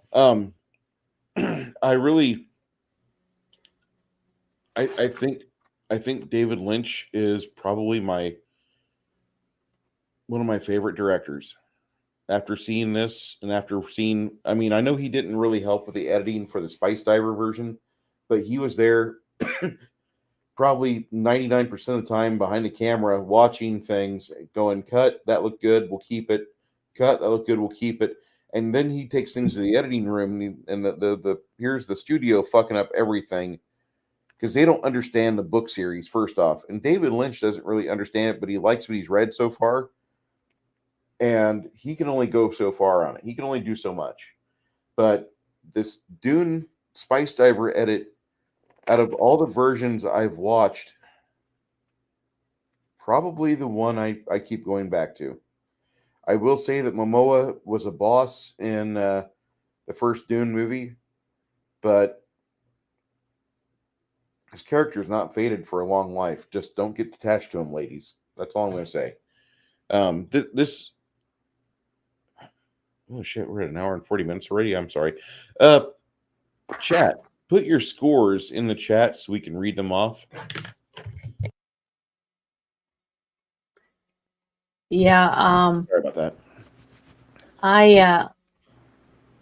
There really wasn't a lot that I noticed that I thought every single thing that they added to this movie made it better. I didn't see anything that they did when they updated it or whatever that made it worse. In fact, I thought it was better to me that from what I can remember from the original, because they added details that I wish they had put in it the first time I saw it, because it made it a lot easier to understand what was actually going on with the characters in between the characters. Just like you said about the wife being, the wife being able to be there for her husband. I thought that was an important scene, not just because it had the wife, but the fact showing you the way that they dealt with their fallen soldiers, and how they what they did with the collecting the water from their body, because it's just like when you bury someone and you bury their wedding ring or a necklace that the husband might have given her, things like that. You're burying as a tribute to the person that passed away. You're putting it in there with them for eternity, basically for their eternity.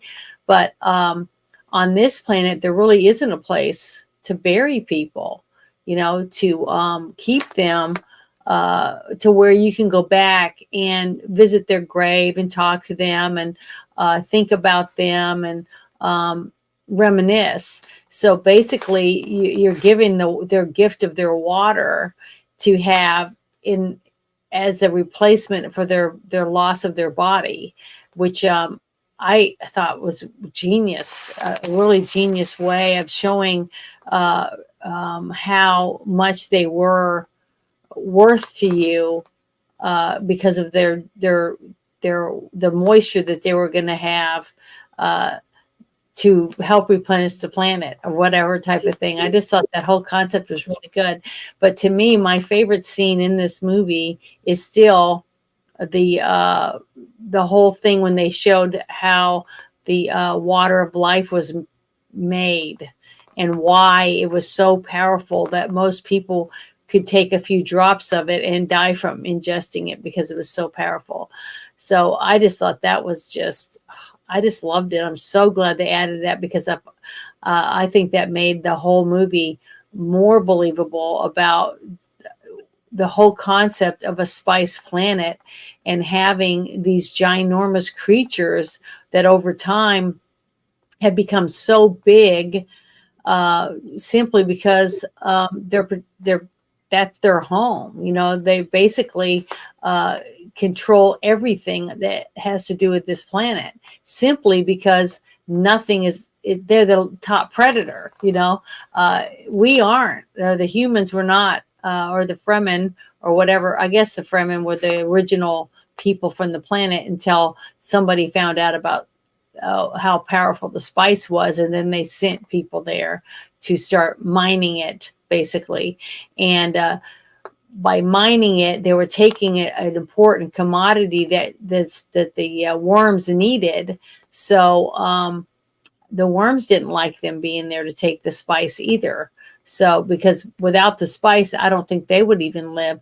And who knows how old they were, because they didn't even talk about that. But you knew they were pretty old because some of them were humongous. I mean, they were giant. And then they were breeding, because if they were able to get their hands on a small worm to be able to make the special water that the witches would drink and things like that for different rituals. So I just thought that whole scene was really cool, and getting to see a worm actually wet. I just thought that was I just loved it. I don't know why, but something about that whole thing, the rejuvenation of the planet, basically through the baby worms. I thought that was just really ingenious. The vision that they wanted to portray to us watching the movie. I thought that was really good. Welcome back. I talked the whole time you were gone. I've had some fun trips. Wow. Appreciate that. Really appreciate that. My PC decided that while I was typing on it, the cord got too excited and came out. So, But also the fact that they added in between each story, they put in a quote from the like, this is book 1, this is book 2. Yeah, for the different books. So I thought that was pretty good, because that wasn't in the original, was it? Not in the original, no. Not in the. Yeah, that's what I'm saying. So just little things like that, but everything that was added to the movie is what I was saying was, it didn't take away from the movie at all. I think it added to it. I think it made it even better than the original, by what these people did, which was wonderful, because you could tell they loved this story so much they wanted to make it as complete as they possibly could for future watchers. And I think that they should be rewarded for that. They couldn't get paid for it or anything, though, right? Because of They couldn't get paid. Not for this. Well, they're getting paid by knowing that many more fans are going to watch it throughout time or whatever, and be going, damn, that was really good. Especially if they read the books. That's the one good thing about books, is that they never age out. You know what I mean? Because each person that reads a book is going to have their own vision of it put together in their mind from the detail that they get out of it through the story that they're reading. So nothing's better than your own imagination. Now, here's the start of the reviews we have from our chat tonight. Thank you for putting these in, guys. 8 out of 8.5 with a heavy bias. He loves it. He loves the franchise. That's perfectly okay. 9 over the 8 of the original for the added details.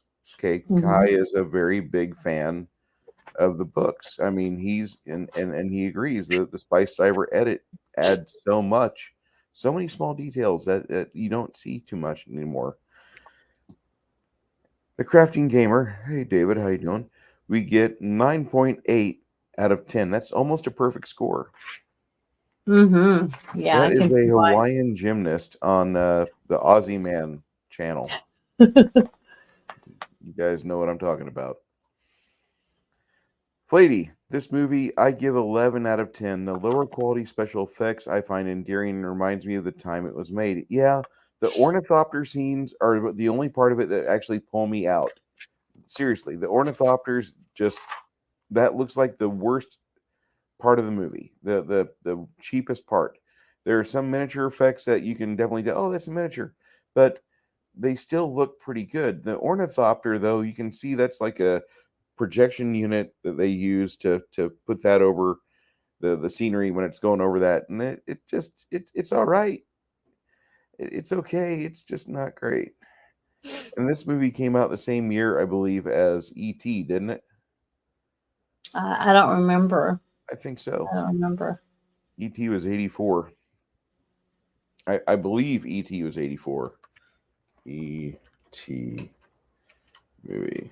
Oh, are you looking it up? Because I was about to get my Yeah. phone, start looking it up Oh myself. crap! 1982 American sci-fi film. That's right. It was out the same year as Blade Runner and The Thing, and it smashed those two movies. Yeah, but see, Blade Runner, some of the special effects in it, I thought were like way ahead of this movie. So I was surprised when you told me that it came out before this one. Mm-hmm. Yeah, Did it Blade must have? Runner. Did it have a higher budget? I think it does.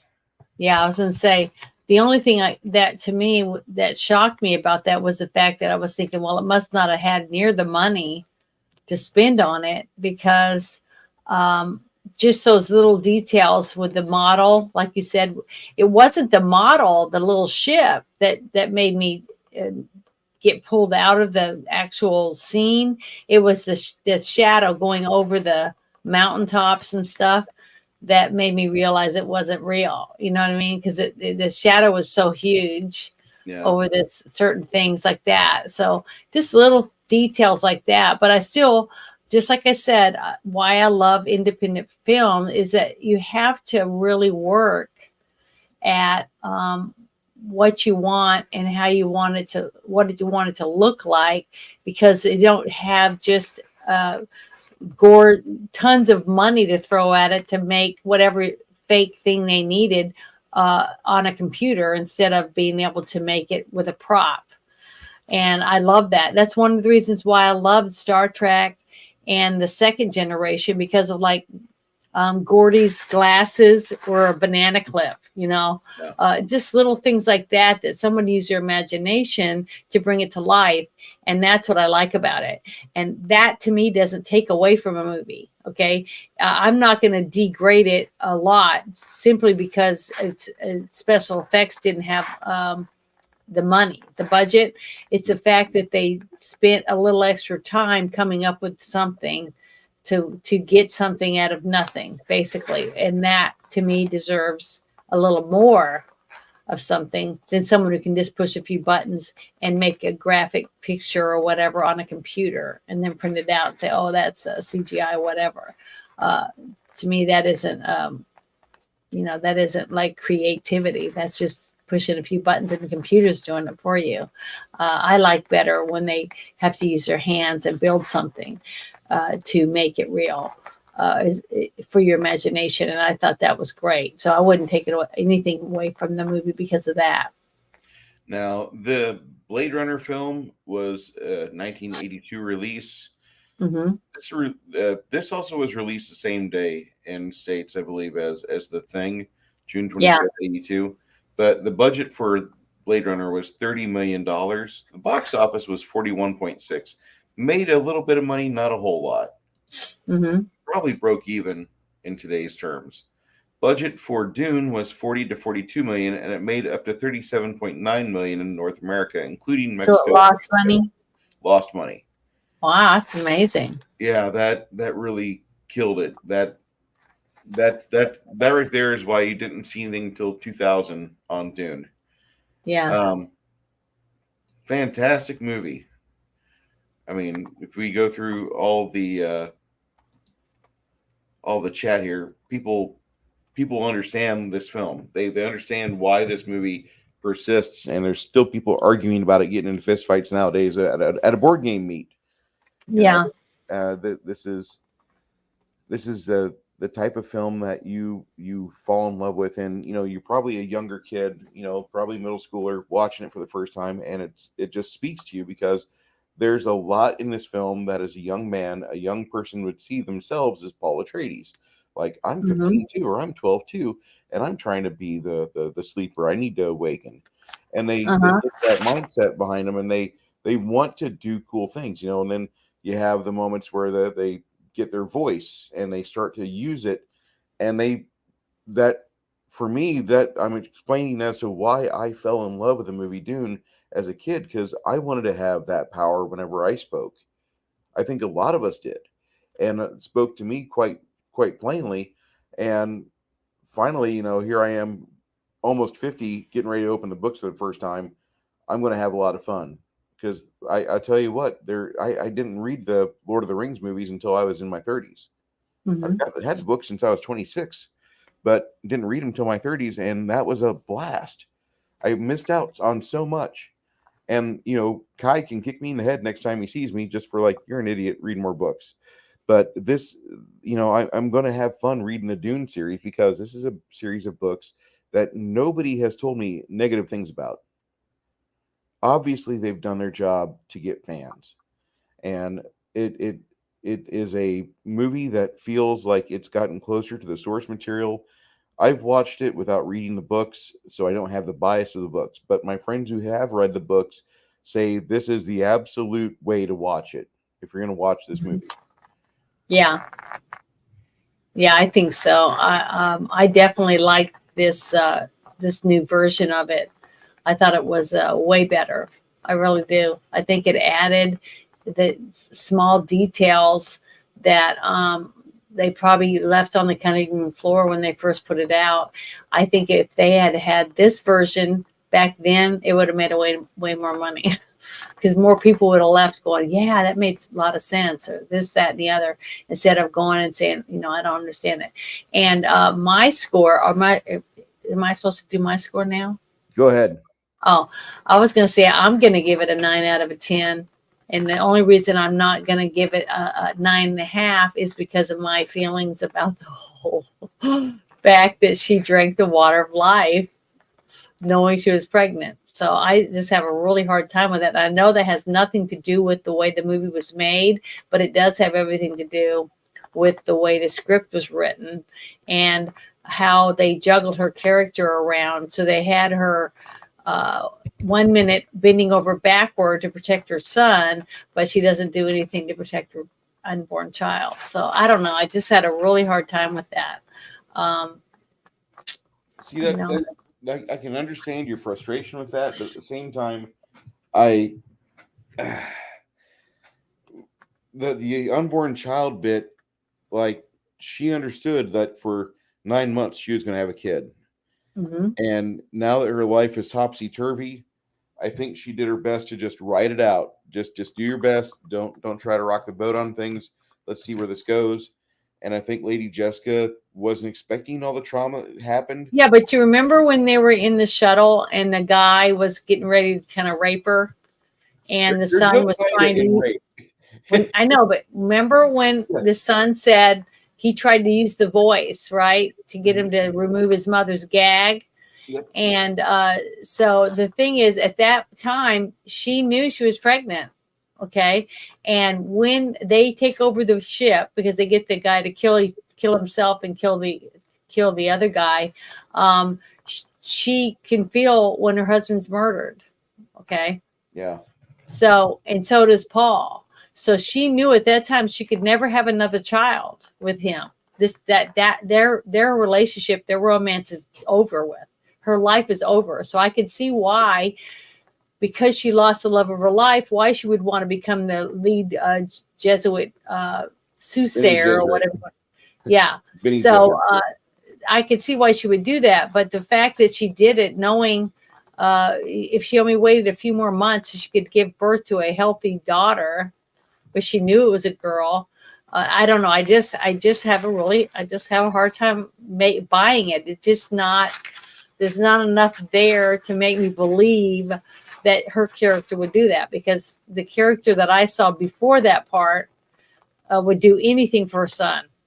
She would do anything for her husband or her partner. Spouse. And she told him that night before they made love that this is her chance. This is their last chance to be able to have a child, another child or whatever, when they were going to make love. And she knew she was going to get pregnant.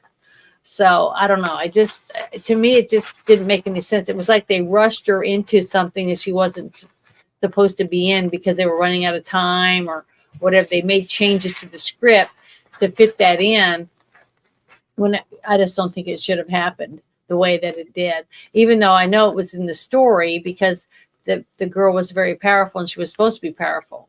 But I didn't like the way they went about doing it. If they'd forced her to drink it or something, then it would have been more believable to me about her taking the risk upon her child. I don't know. I just have a hard time with that. Well, I'm just being honest about what I see. I'm not gonna say that you're wrong. Okay. No, I know you're not going to, but I'm giving it a 9 though, because I think it overall it's a phenomenal story, beautiful costumes, beautiful sets. The actors are phenomenal, and there's so many of them. There's so many actors in one movie, which you don't get that very often, that are all very good at their characters, very believable, and everything about it I loved. I thought everything else about it was spot on. I just really enjoyed this whole movie, and I think that every single thing they added to this movie made it even better. So that's how I could watch this movie quite often, and I do. I probably watch it every 6 months right now. This is one of my 6-month films. This Big Trouble in Little China, and probably Death Wish 3, which doesn't belong in there, but it does. It Die Hard's not in there. No, not Die Hard. Death Wish 3. Death Wish 3 is my absolute favorite schlock movie of all time. And I mean, if you're gonna go for good schlock, go for the good stuff. And I love watching Old Man Bronson just kind of run through town. He moseys through town in this movie, but he's just such a fun guy to watch and just do stuff in Death Wish 3. Those 3 films I watch every 6 months. And a friend of mine got me access to a Plex server, so I can watch even more bad movies more often. But until then, before I give my score, which you guys are, I'm assuring you it's not a 12%. On Sundays, starting at 4:30 in the Discord, if you want to watch Futurama, we're starting with season 1. We made it through the first 4 episodes, and we're going to watch it all the way to the very end. Periodically, Janet and I will have discussions about the seasons, so it's going to be a little bit more time. You have to listen to me laugh more, but we're watching the Futurama from the very start, and just based off what I've seen in these first few episodes we've put down as of yesterday, I am so happy and thankful, and I got to give a shout out to my friend Baron G Rock. He's got the server up for me, and he's got it to where I can select what I need to in order to do movie prep or show prep. And Futurama's been on the hard drive for probably 7 years, and I've never looked at it. And I just started looking at it yesterday, and wow, I don't know of any cast members that have died from Futurama. I was going to say Brittany Murphy, but no, she was King of the Hill. But this movie this TV series has a lot of real heart in it, and I think I really gotta say thank you to Baron G Rock and to Janet for pushing me to watch it for the first time. I just think it's a phenomenal show. I mean, it's very well written. The characters are great. They're funny. It's got a little of everything in it. I just can't wait to get to watch one whole season. Yeah, I honestly I think that this is there's very few TV shows that compare to the movie or the TV series The Wire. But this show, it's comedic, but it is really well done.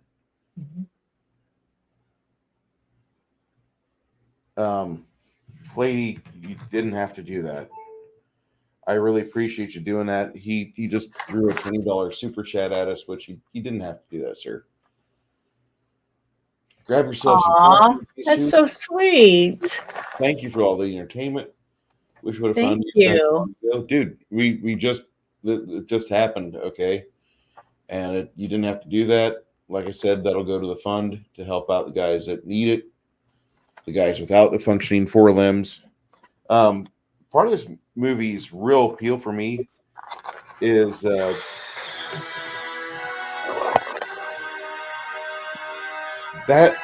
right there that the soundtrack? That's the soundtrack for Dune. Yeah, it had good music. I don't want to get copyright claim, but I love everything about this movie. Even though they don't have $200 million and a secured contract from Kenner to make toys that are 3.5 inches tall for the articulated joints and all that, this is a fantastic film. And this movie should stand head and shoulders with other sci-fi great films of the 80s and of that generation. I think that there's 5 films that if you like sci-fi, there's going to be somebody here that will disagree with me, and that's fine. The Last Starfighter, Blade Runner, Yeah, The Thing, 1982, of course. Dune, Uh-huh. and I just had a brain fart of the other 5th sci-fi film, but it's not E.T. Alien. It's Aliens, actually. Yeah, Aliens. Those 5 films for me are like the sacred 5. And when we do reviews of those movies, like they're not below an 89. I don't remember what I rated Last Starfighter. I think it was like an 84, but that was a pretty low 84. That should be bumped up to an 88. This movie's a 90 out of 100. So yeah, 9 out of 10. I mean, this is like one of the. I have to add Galaxy Quest to that. Sorry. I'm going to. My list. No, that's fine. You can, but that's 1997. Oh. I'm going for a span from 1982 to 1986. Okay. I mean, just for those 5 years, you had 5 of the greatest sci-fi films of all time, which showcased great special effects. And you even have one of those movies being basically the progenitor of the CGI phenomenon, which is fine. But I'm not talking about Last Starfighter because it had great special effects. It really doesn't. But what that movie has is a lot of heart and good characters and an engaging story and a theme song that everybody gets it in their head whenever you say it. That and the funny thing is that the love theme and the main theme are the same song, but just the love theme is slowed down because they didn't have budget. Those 5 films are integral for your sci-fi viewing habits. And I mean, I'm not saying I'm going to mandate every 3 months you have to watch them, but if you were to have a sci-fi day in your house with your family, if you've got grandkids that they like stuff like that, it would not be a bad idea to have them watch quality stuff. And those 5 films are completely it. This is a fantastic film. 9 out of 10 for me, 90%. This is a improved version over the theatrical release, which I would give it probably a 74. But because of all the things that they added to this movie, the scene with Jean-Luc Picard playing the stringed instrument, because you have, and it looks kind of like a guitar neck. I don't even know if that's a lute, but he's just jamming out on it. Yeah, it was really cool. Yeah, and then, behind the scenes, when Pat Stewart and Sting met up for the first time at breakfast at the hotel, Pat Stewart's like, "I've never heard of you, Sting," and Sting's like, "Oh, well, I'm a musician, and oh, that's interesting. What instrument do you play?" And Sting's like, "I'm the lead singer for the band The Police," and Stewart's like, "Who the fuck is that?" He has no idea. Yeah. He's from the UK and he's not into. And he's a lord, wasn't he? Isn't he a lord or something? No, he's not a lord. He was knighted. Knighted. Yeah, he was knighted. I remember in the 90s like or early that. 2000s. But in '84, he had no idea who Sting is. And here he is sitting down with one of the most influential pop musicians of the 80s generation. And he's like, "I don't even know who you are. What's your name? Sting?" That sounds like Hobbit shit. It's just he's dogging him a little bit. And Sting's like, "Yeah, that wasn't really too fun." I thought it was somebody cool, but I was really impressed with Sting. I thought he was great. I thought he was great for his character. the part where my favorite scene of him in the movie was him when he comes out of the shower, the hot steam bath. Mhm. And then you see his uncle looking at him like he's wanting to just eat him up. It was gross. You know, it was like a gross, perverted, freaky looking vision. I mean, it just was gross. But I thought Sting did a phenomenal job at the Yeah. character that he portrayed. I didn't know he could even act. I'm not saw done talking about this film. I mean, there's like parts of this movie that I could pass over easy. The ornithopter, the shading on that, or the Mhm. Aaliyah, where I kind of disagree with her character in some spots. But like the Harkonnens, first off, the soundtrack. I didn't mean to skip over the soundtrack. I'm sorry, guys. Mhm. To the Harkonnens, David Lynch could do the direction of just a TV series with 17 episodes per season of the Harkonnens, and we would have jism parties. We would have bukkake factories in our happy chair watching this, because watching David Lynch do the Harkonnens would be Uh-huh. fucking gold. Like you liked House Atreides.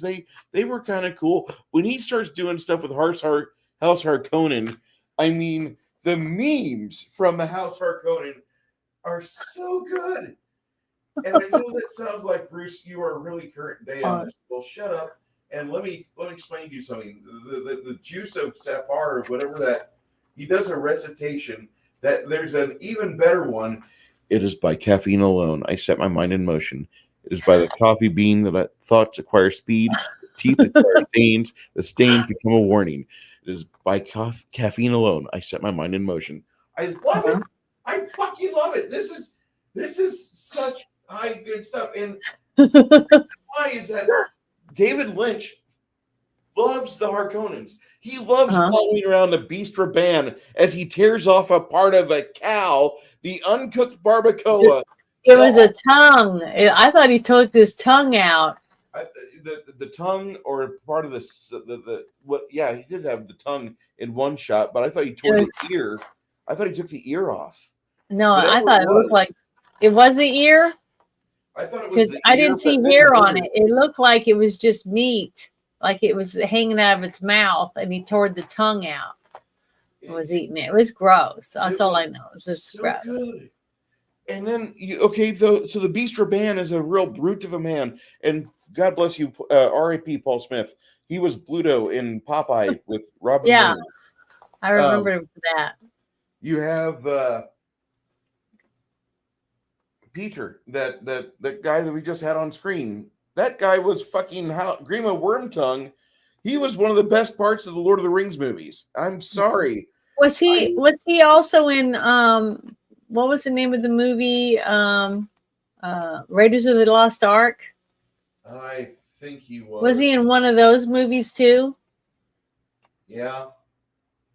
I'm trying to remember what character he was. He just looked so familiar. I remember seeing him in lots of movies.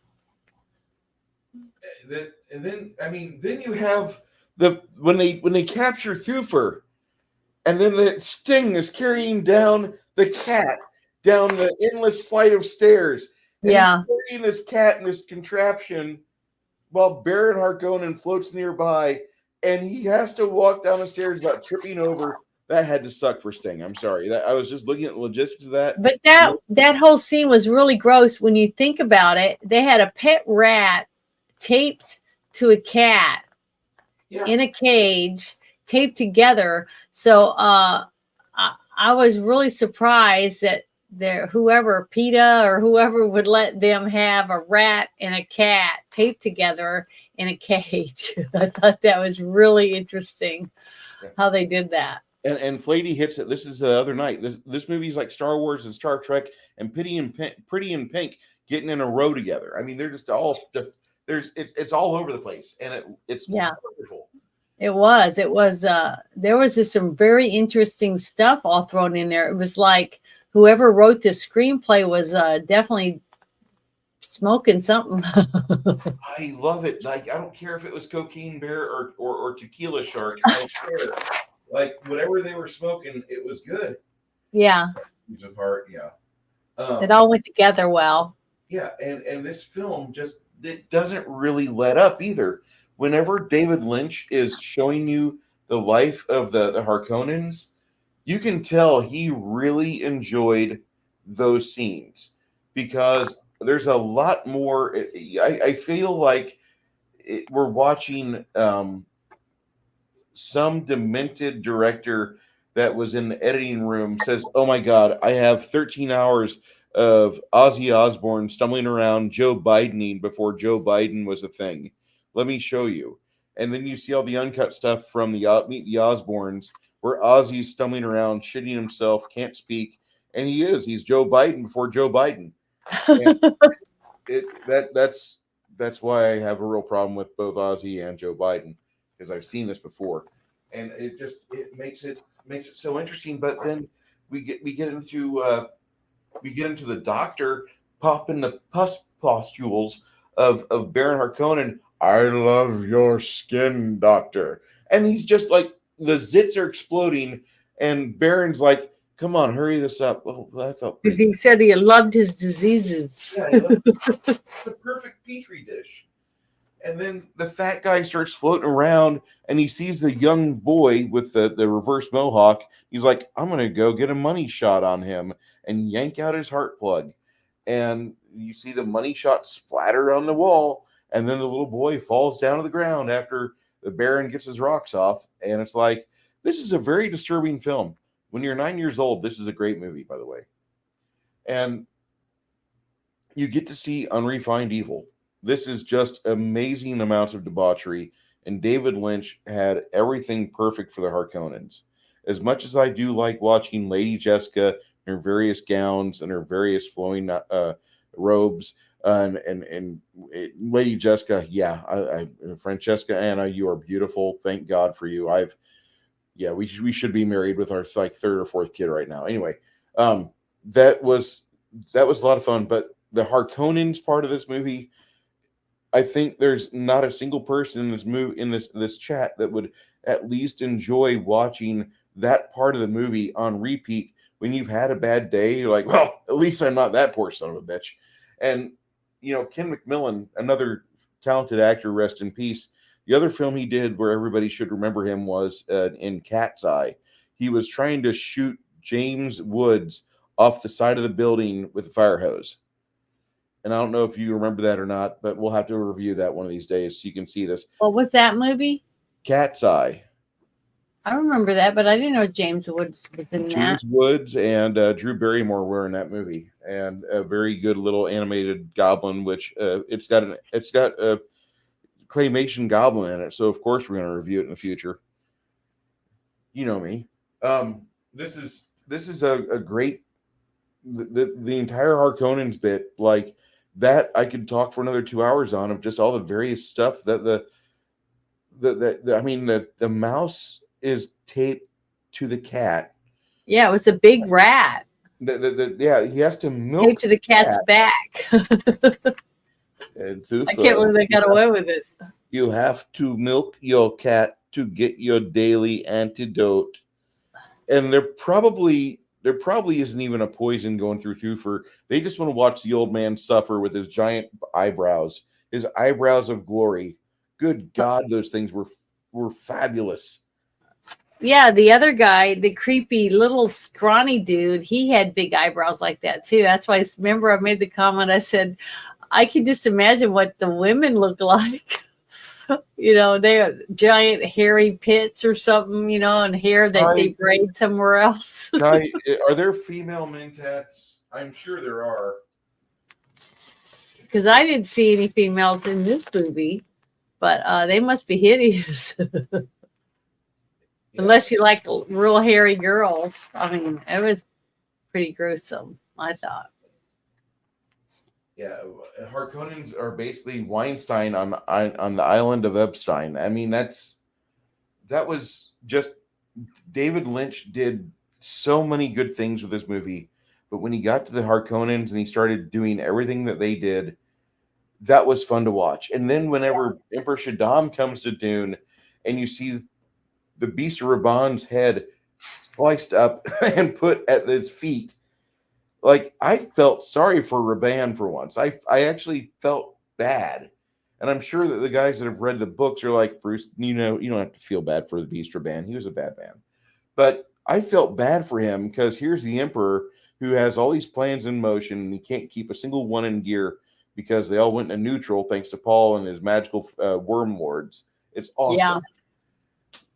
I felt bad for him, and the Emperor Shaddam is a refined sort of evil. He's the white collar evil that, you know, he's a piece of shit that forges money and completely eradicates your 401k and makes you work into your debt at your job because that's the type of shit he's into. But he is. I mean, the Emperor Shaddam is the worst person in this entire series. Yeah. He in my opinion, like he's the real evil in this book, in this movie. But the Harkonnens are they're the front evil. They're kind of like what China's doing with North Korea.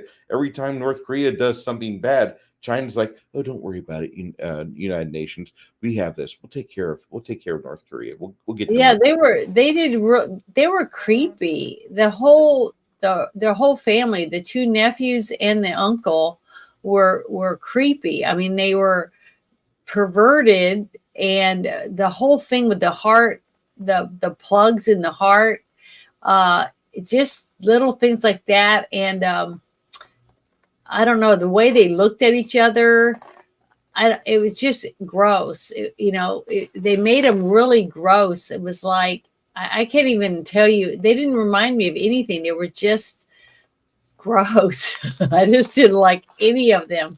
Now, Sting did a real good job, and he didn't seem to be quite as gross because remember, there was one scene when that young man came in and was fixing the tulips, the little metal tulips or whatever in the one room that they were in with the doctor where the Baron was getting worked on. And he saw the young man come in and he looked so fresh and young, and healthy. He went over and he just started torturing him. It was like, and you could see the other two guys just looking at him like, oh my God, this guy's a sick freak. You could see the looks on their face that even they were repulsed by him. It was, they were just gruesome. They were like the worst of the worst. I mean, I would hate to be a person to have to live on that planet with those people. It was gruesome. I'll share my screen again because we have a winner. Clady found it on a shirt. I gotta see this. It is by caffeine alone. It is by caffeine alone. I set my mind in motion. It is by the beans of Java that thoughts acquire speed, the hands acquire shaking. The shaking becomes a warning. It is by caffeine alone. I set my mind in motion. And you get that shirt at Redbubble. But where is it? I don't see it on the screen. You want me to add it? Here we go. Mentat Coffee Credo. This is a large essential t-shirt from Redbubble. Thank you for putting this in chat. I just saw my YouTube chats, like all moderators, like, dude, I must trust all my chat here. I actually do. My chat guys are great. Yeah. This is, if you want this shirt, it's $23.34. If you buy 3 or more, it's $19.84. And they've got the link in the chat for it. That is really get you one and have 2 as gifts. Yeah, I think that might have to be a thing. Yeah, that's pretty cute. It's amazing what you can find online nowadays. I am very happy.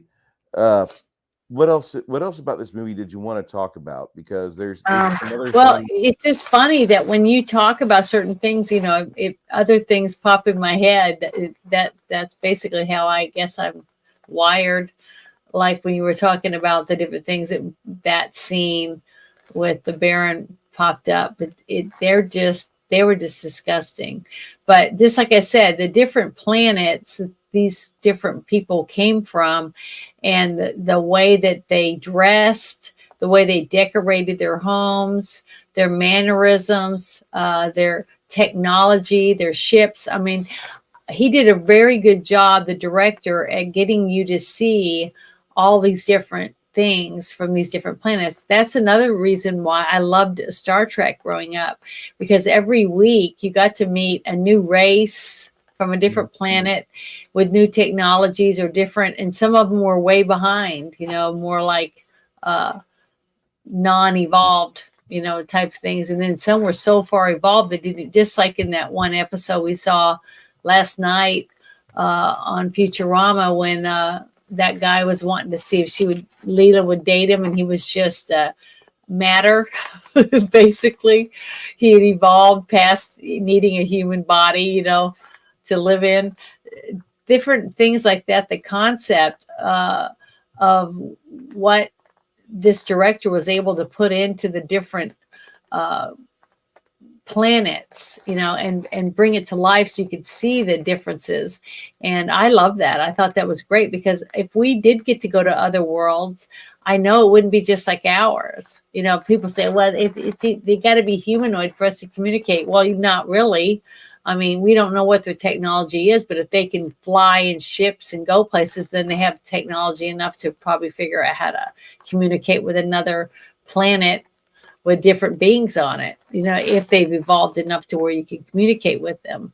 So I just thought that was really good, the way that they were making them so diverse between the different worlds. And I thought that was great. I love that point of view on the movie. David Lynch said that this is the only real failure of his career. And to this day, he does not talk about the production in great detail. He's refused numerous offers to work on a special edition DVD. He's always claimed that revisiting the movie is too painful an experience to endure. Many fans hope he would eventually come around, and in an article published in Esquire during last year, 2022, he did indeed say that a director's cut could happen. But what was his reasoning behind why he said it was hard for him to endure it? What was so bad with it? It was a phenomenal movie. During filming, they lost a lot of money because there were sandstorms that happened, and so like parts of the props, parts of the sets would get blown away. There was people that they would get disheartened on set, or they would get pretty much kind of drunk the day before. This was not a movie with Oliver Reed, my favorite actor of all time, but this was a movie that had a considerable amount of people that didn't know how to properly imbibe spirits, but not know how to show up for work the next day. And so getting people to move and get people going, getting the people that were the actors to get behind the film, once they would see the props and the suits and the outfits, they would complain about, oh my God, we got to wear this. And the thing is that the suits and the outfits on this movie look so much better than the 2000 sci-fi feature, which that was really like, that movie just looks like I ordered Dune on Wish. And that's exactly how I feel that's a terrible film. But like this film here, they found ways to make the most jaded or most single purpose item to be something that was multi-purpose. Like the guild members were wearing body bags that were found in a disused fire station just a few blocks away from the hotel in Mexico City. And so the body bags, the body bags have been used several times, and that was something that the cast members didn't know about until after the shooting was completed. Okay. Fade was originally to have stepped out of the steam bath nude, and Sting had agreed to shoot the scene nude, but the studio panicked, and the costume designer said they had to put something on him, and so they put a skimpy winged G-string he wore, and it was made almost at the very last minute before the scene. I think I made a comment about that. I said it looked like it was about to fall off of him. Yeah, when he was stretching his body out when the Baron first looked. He almost had a ball flop on that. Yeah, that's what it looked like. I was like, whoa, something's about to appear. That's what I was thinking. But yeah, it looked very skimpy. He was definitely fit. He was in good shape. Pat Stewart said the still suit was the most uncomfortable costume he'd ever worn in his life. Max von Sydow says the same, but he put up with it because he loved the way his body looked in them. I mean, they do give you good masculine features on those. Yeah. Patrick Stewart at the time. Here's another piece from I'm reading trivia off IMDb. Yeah. He's completely unfamiliar about who Sting is as a musician, and meeting him on set, talking with him during breakfast, he asked if he was a solo artist, and Sting says he's in a band called The Police. And Stewart just didn't understand that. I don't know what you're talking about. He thought Sting played in a Police band. Oh. I have no idea Yeah. what you're talking about, but hey, if you want to say you're a musician, you can say you're a musician. And that's Yeah. basically how that discussion went. That's 200 workers. interesting. 200 workers spent 2 months hand cleaning 3 square miles of Mexican desert for location shooting. I just want you to understand 200 people went out for the exterior shots to make the Mexican desert appealing for the shoot. And when I hear things like that, I'm like, wow, they could have just gone to the old Sergio Leone sites for Italy and done the spaghetti sci-fi over there.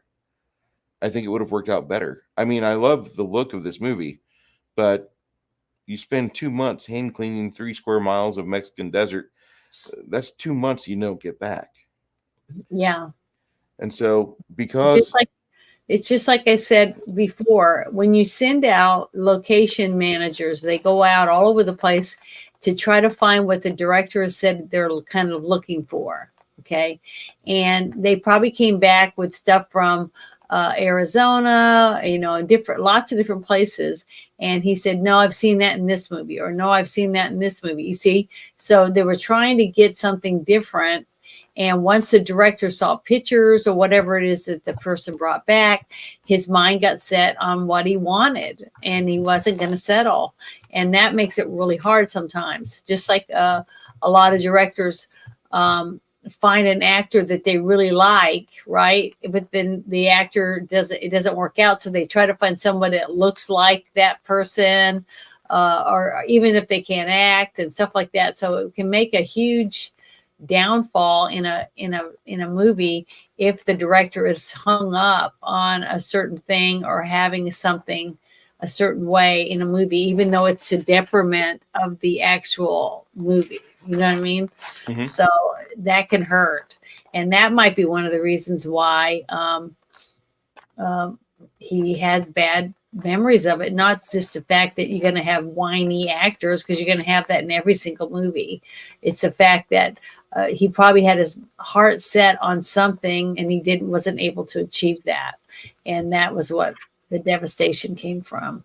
Because I remember one person telling me that they were on a set and it took them weeks to find a replacement because they had hired this one actress for this part. And when she showed up to do the part, the director said, hell no, I don't want her. Okay. And she didn't understand why, but later on they found out that it was because she looked like his ex-wife. So he said, hell no, you can have her in that. He's not going to look at her every day. So she got fired. Basically, she got paid, but she wasn't able to be in the movie because she looked like his ex-wife. So there is I just put a video up in the chat, and it's Sean Young on a Super 8, and it's the behind the scenes that you didn't know about for Dune. Yeah. So if you want to see stuff, and just like Chimerion's talking about, he's pissed about the editing he's forced to do, and the studios keep interfering, and then there's weather issues that he can't control. And I mean, just everything that could go wrong with this movie filming. It was almost it's really bad when you have producers, executive producers, especially. Just like I said, they'll bring their nephew or their niece or their daughter or their girlfriend or whatever, and they want them in the movie. So you have to make arrangements to put them in, things like that. So that's what really sucks too, is that you can have a really good director and stuff, but it's out of their hands when the executive producers want certain things, even though they're not there, and they're making decisions that can cause the movie to look like shit. And it's out of their hands. So, I can understand why he would get upset about that kind of thing too. But this there's a lot that's there as to unpack with what happened on set there. David Lynch, it made the most money of the initial box office run, and it was the only one to break in the top 5 the opening weekend. and it was number 2. So, I mean, even though it was considered a flop, it did hit number 2 that weekend, and it made a good chunk of money. It made the money back, Yeah. unlike many other. Sir Pat Stewart's casting as Gunny Halleck was a mistake. In a rush to replace another actor, David Lynch thought he'd hired a different person who was also named Patrick Stewart. So instead of the guy he wanted, he got the guy who played the knight in Excalibur, the 30-year-old man who had a bald head. Yeah. Because of the poor commercial and critical reception, all plans for sequels were immediately canceled. Reported that David Lynch was working on a screenplay for Dune Messiah, and he was hired to direct a second and third Dune movie. And in retrospect, Lynch acknowledged he should have never directed this film at all. He was also told he was going to direct Return of the Jedi by George Lucas, and George Lucas was just astounded, like, no, he rejected me. He's not going to direct Return of the Jedi. And he was just kind of shocked. And then whenever he did direct Dune and it failed, George Lucas is a kind of a petty guy, and he celebrated the fact that this movie was a flop. I mean, that's sad. Yeah, I mean, George Lucas also told the guy at the 2012 Jurassic Park opening, the director for Jurassic Park or Jurassic World Kingdom, whatever it was, he's like, I'm going to destroy you with this film, with episode 6, or no, it was episode 7, I guess. I don't know. The sequel that started the downhill slide for the Star Wars films. He basically told the guy that made the crappy Jurassic Park movie, my movie will destroy your movie. And in retrospect, both of those films are worse than Dune. Okay. Yeah. Writer and director David Lynch and producer Raffaella De Laurentiis had arranged a screen test in New York with Sean Young for the role of Chani. Young's agent never told her about the meeting, and in fact, she was booked on a flight that evening to L.A. So Lynch and De Laurentiis missed their flight back to L.A. and ended up catching the same plane as Young. During the flight, De Laurentiis noticed Young and told Lynch, I bet that girl's an actress. The stewardess told the pair that her name was Sean Young, and De Laurentiis confronted Young about standing him up, and Lynch. And so Sean Young's like, I didn't even know about this. I have no idea. This is back in 83. So They have no idea what's going on. They can't like check social media, talk to your agent real quick. And they sorted it out, and misunderstanding got sorted. The three ended up drinking champagne and reading the script together upon returning to LA. When he interviewed about the novel in 1982, Frank Herbert stated that the message in the novel is don't trust leaders to always be right. Yeah. See that? For sure. Dune did not have a final cut on. It's the only film I've ever made where we didn't make a final cut. I didn't technically have the final cut on the 1980 version of The Elephant Man, but Mel Brooks gave it to me. And on the Dune, the film, I started selling out, even in script phase, knowing I didn't have a final cut. And I sold that out. So I sold it as a slow dying to death and a terrible, terrible experience. And I don't know how it happened. I trusted it would work out. I was very naive, and I made the wrong move. In those days, the maximum length they figured I could have had is 2 hours and 17 minutes. And that's what the film is. So they wouldn't lose a screening on a day. Once again, it's money talking and not for the film at all. And so it was compacted, and it hurt. It hurt to do that. There's no other version. There's more stuff, but even that's kind of putrefied. He said that in 2006. A lot of that footage he talked about being putrefied, we just watched yesterday. Yeah, I thought it was great. I thought they did a really good job. Well, that's another thing I wanted to ask was how did they get a hold of all that to be able to make this version of it? Okay, I want you to think about in your dealings with people, you have friends that they're over the age of 35, and so they probably know someone, and getting a hold of somebody in Tinseltown saying, hey, listen, I need you to get into this locker, or get me somebody that can get me into this locker so I can get this stuff. It's for a movie that will never be made. We'll never look at again. This is how you get it. I have a project I'm trying to put forth. I need to get in here. And you'd be surprised at how many people know a guy that could get in that locker. Yeah. And that's how this movie got made, basically through a bunch of back channels. and people finding old footage, and David Lynch giving his, like, if you want to try it, you can. I'm not going to do it. And then finally last year he said, I will do a director's cut, but he's not put it out yet. So I mean, Is it? Do you think it's because of the all the people, the cult like following it got, is the reason why he decided to go ahead and even talk about maybe doing it? Is because so many people loved it? Because it's almost been 30, no, it's almost 40 years. Uh-huh. And so the pain of all the shit that he had to deal with the studio, that's just a memory, a fading memory of that. And so he's kind of not forgotten it, but it doesn't hurt so bad to think about all the shit he had to go through with MGM and everybody else that was involved, telling him 2 hours and 17 minutes. Don't you make this a minute more? We'll hang you. We'll never let you work again in this town. And he believed it. He thought he was done. There's also a lot of other stuff in the background that I don't know about, but just the backstage drama of this movie is huge. They said the Kwisatz Haderach said by Elia is the last line of the film. It means in Hebrew jumping the path, and it's mentioned in the Talmud and the Jewish folklore, and it refers to miraculously traveling between two distant places in a brief time. So basically, the Kwisatz Haderach is basically folding space or standing still and moving great distances. Yeah, folding time, like I was talking about. And that's why that one guy, that one creature or whatever you want, whatever planet it came from, didn't want to give that up. This movie, he could sense it. Remember, he said to kill him, and that was the reason why, because he knew that one person, because he was so powerful, he knew that that's the person that was going to do it. Way back at the beginning, remember, when he told the emperor to make sure he was killed, not the Duke, his son. So that's why he was threatened by him, because he knew that he was the one that was born that way because of who he was supposed to be. Because he hadn't drank the water of life.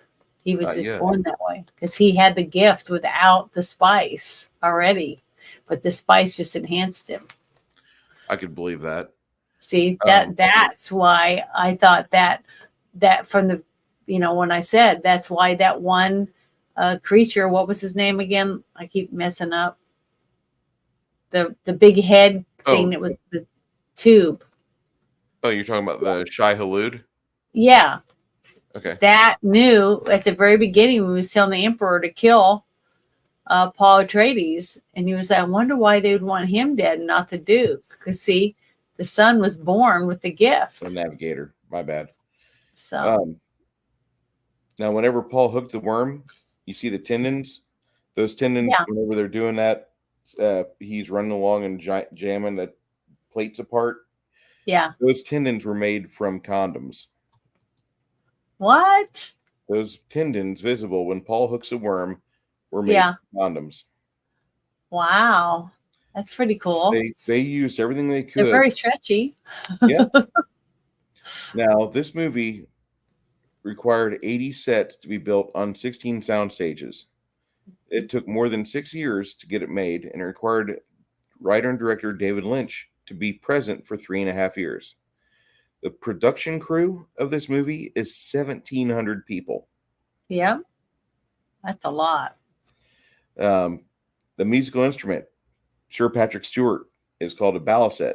It's a Chapman stick. It's an electric guitar and bass created in the 1970s by Emmett Chapman, he's one that's playing the music we hear. Emmett Chapman was a musician playing in the background for the electric guitar stick that he was playing with. In the introduction of the 1985 short story collection, Frank Herbert discussed the movie's reception and his participation. He complimented writer and director David Lynch and listed scenes that were shot but left out of the released version. He wrote, I enjoyed the film even as cut. I told it as I saw it. What reaches the screen is a visual feast that begins as Dune begins, and you hear my dialogue all through it. Herbert continued, I have my quibbles about the film, of course, Paul was a man playing God, not a God who could make it rain. So in this film that we just saw, they don't have the rain scene at the end because Paul does not, according to Frank Herbert, make it rain. If you want to see it rain, you can, but that isn't how the movie's supposed to be. The rough cut, without post-production efforts, without any effects put into it, the rough cut is 4 hours long. Over 4 hours long. And David Lynch's intended piece is almost 3 hours long. So we basically got a director's cut. We don't know if it's the director's cut, but 2 hours and 58 minutes is what we watched. And so the producers and financiers expected a standard 2-hour cut of the movie. They reduced the runtime, and Dino De Laurentiis and Raffaella De Laurentiis and Lynch excised numerous scenes, filmed new scenes that simplified or concentrated plot elements, and added voiceover narrations. And Virginia Madsen's Princess Aurelia introduction was a last-minute add-on.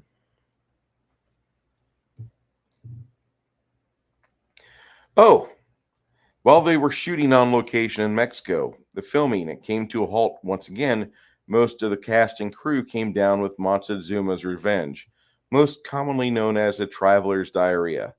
The studio had to build a full cafeteria large enough to accommodate the entire cast and crew, possibly up to 1,700 people, for every meal, and as well as import all the food from the U.S. to keep the movie on schedule. Yeah. There's wow.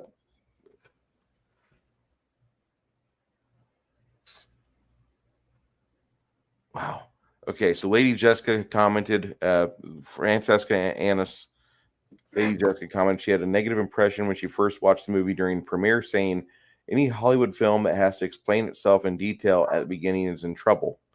Also, according to her, Dino and David Lynch's different views, as well as De Laurentiis' creative interventions, contributed for the movie's really poor performance. And if David Lynch had been able to make his own film, it would have been brilliant. But unfortunately, Dino saw every tiny step, every little thing, and he ruined it. That is the first time I've ever said anything negative about Dino De Laurentiis, and I'm sure that will not be the last. As I started doing this sort of movie critiques, I'm going to be hearing a lot of that, I'm sure, in the future. Yeah. There were supposed to be 2 sequels to this based on Dune Messiah and The Children of Dune, but because of the box office failure, they ensured that the plans would never come to fruition.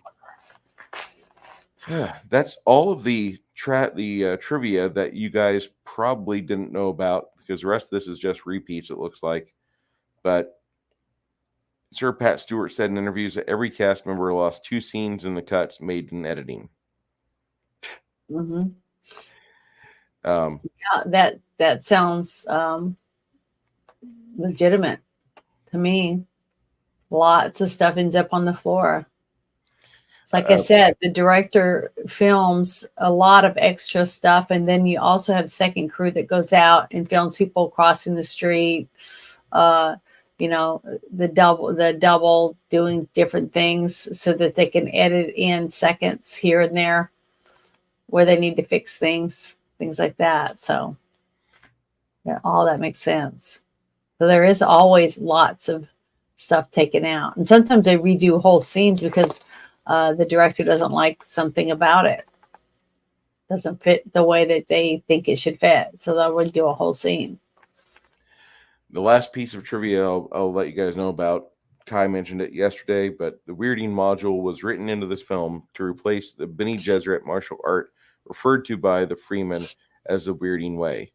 Writer and director David Lynch decided to use the modules because he found the idea of the weirding way unworkable on film, and he does not want to see kung fu on the dunes. The weirding modules were later seen on computer games Dune 1992 and Emperor Battle for Dune 2001 as powerful handheld weapons used by the Freeman Fedaykin Special Unit. And in the games Dune 2, They Build a Dynasty, and Dune 2000, the weirding modules are inspirations of sonic tanks deployed by House Atreides, which that was what, I'm sorry, I thought that was canon. Kai, you were right, and I really appreciate you. Is there anything else you want to discuss on this? No, I think we've covered pretty much everything that I can remember about it. I thought the casting was phenomenal. They had way more actors in it, big name actors, because I was like, I remember this person, from other things. So there was a lot of big actors in this movie, even playing small parts, just like the woman who played the housekeeper. Mhm. Well, yeah, I saw that's her in lots Linda of it. Hunt. Yeah, Yeah, Linda Hunt. Yeah, she she was in tons of stuff. she was in And Tootsie, and so then Brad Bird made fun of her, and he put her in 2 Incredibles movies, and it's glorious because he does a I very good loved her. impression I of her. loved her character in The Incredibles. I That's thought not it was her. That's great. Brad Bird doing No, an I know, but impersonation I of her. mean, I thought that him making a character that looked so much like her was really made that character rememberable because of that. Anyone that watched The Incredibles thought that was her character. You know what I mean? Mhm. So that shows you how prominent she was In Yogurt. as an actress, to be everyone to see it and think it's her. See what I mean? Yeah. So there you go. That's like the biggest form of flattery. You know Yeah, what I mean? I really enjoy how this movie has just taken on a different life than what it started with in '84. Everybody thought it was a terrible film, and Yeah, just like Rocky Horror Picture Show, which I'm gonna go see this next weekend. yeah, I'll go you're doing that this Friday, right, or Saturday? this Saturday. We'll do the Rocky Horror Picture Show and stay the night in a hotel. It's gonna be fun. Yeah, But that's what I'm saying. It became a cult classic, just like this movie. They didn't do that well when they first came out because it didn't get the numbers it needed, or because it got viewed in the wrong way that it wasn't meant to. But younger people got to watch it, after the people that did watch it thought, some people liked it, but the next generation that got to see it was like, wow, this kicks ass. So, and that's how I feel about this movie. I mean, it's a great movie. It's well made. It's got great acting. The story is phenomenal. And it's right up my alley. It's sci-fi, it has romance, comedy. It has a little of everything in it. And it's really, really well done. The vision is great. Okay. Just to me, just like Rock Horror Picture Show, even though it's a totally different type of movie, the fact that it is beloved still after all these years and people are still lining up to pay money to see it when you can buy it at home, it's the interaction that you get when you get to watch it with other people, just like we did. How much fun we had getting to sit in a room together, even though we weren't really together. It was almost like we were, and getting to talk about it and enjoy it with other people that enjoying it with you. I just think that's great, and you can't pick and choose what people are going to fall in love with over time. So I think it's great. The princess had a narration at the start of every chapter in the book, so her inclusion is both funny and sad.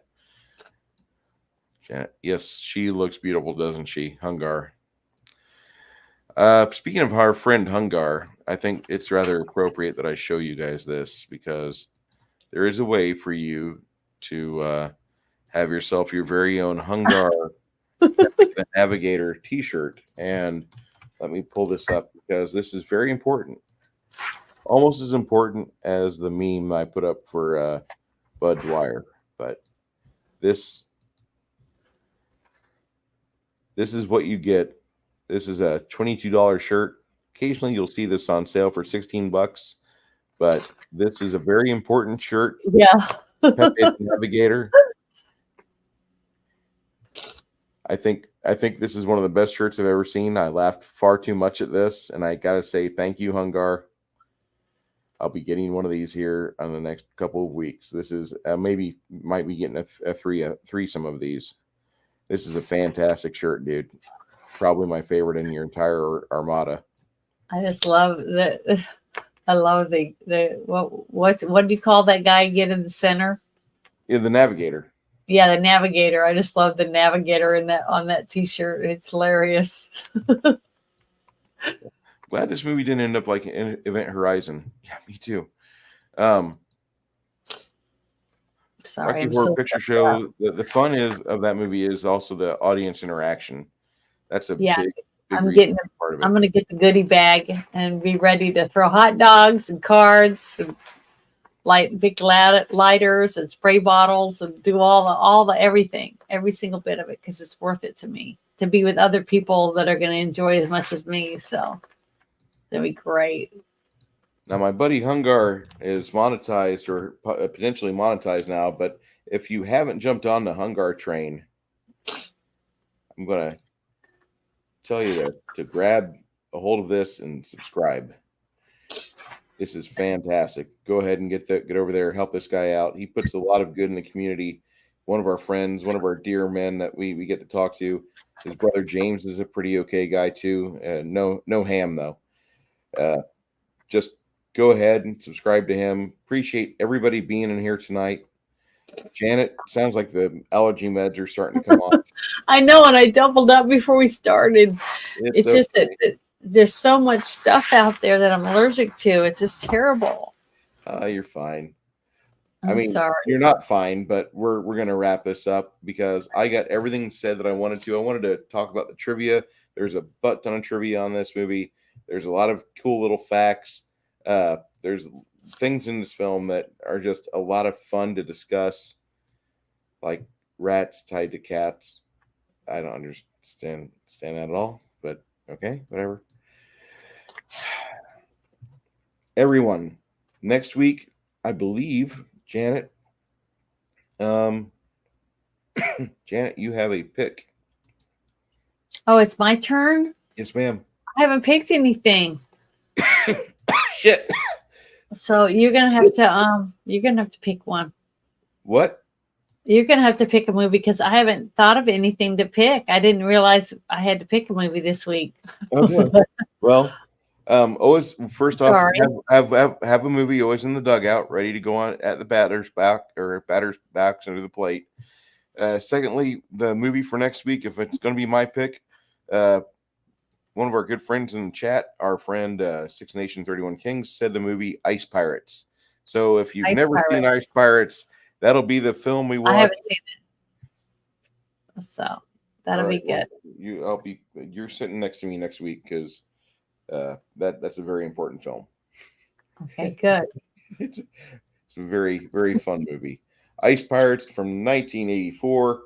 We're all going to watch that in Discord at 7 p.m. Be in Discord at 4:30, and we'll start watching some Futurama. Yeah. I love having these get-togethers with everybody, and you watch 5. You're watching 5 episodes, right? Yeah, I'm going to try to watch 5 episodes, and probably if nobody picks one for us, then what we'll do an entire episode discussing like season 1 or season 1 and 2 of Futurama, because we have to do that. There's a lot to unpack about this show. I know. I told you. It's good. It's got good characters. Good storytelling. We have not covered Buckaroo Banzai yet, Kai. We'll note that on the list. And it just so you guys know, if Janet ever makes me pick a movie, I'm defaulting to some 80s sci-fi or 70s dystopian sci-fi. So that's what you get. That's what my diet was. Okay. I'm sorry. Yes. But remember, I talked to you about movies today when I told you that I wanted what movie I would like to watch for Halloween. Yeah. So I wasn't thinking about another one. I was thinking about those. So come on now. Let's see for the October 30th. Just if in case you didn't get the memo, October 30th is a Monday night, and we are watching the 29th of October for our Halloween special. We are watching Fright Night from 1985. Yes. I'm excited about that one.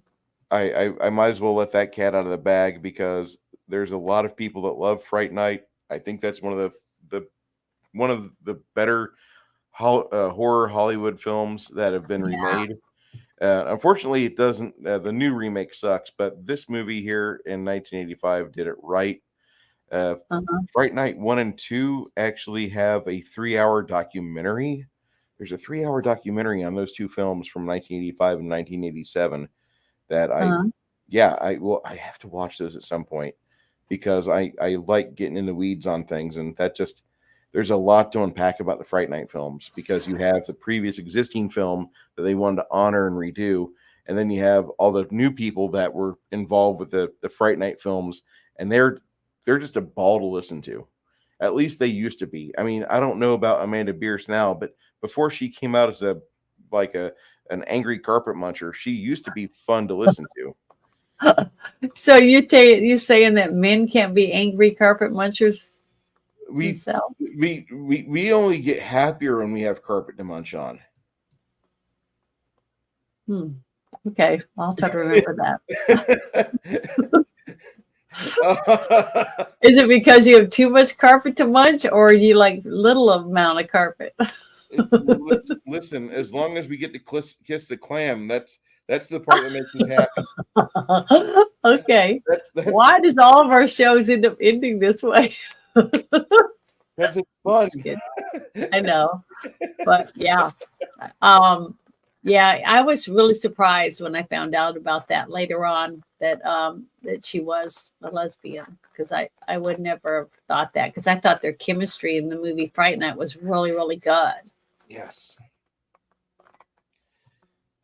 So I was surprised about it when I found out. Janet, have you seen this movie? Which one? Boondock Saints? Oh, I love it. Okay. Yeah, remember I told you I got to meet one of the actors. Yeah, you kind of have a crush on Daryl, don't you? Yeah. No, the other one. Oh, Sean Patrick Flannery. Okay. Yeah. All right. So, damn it.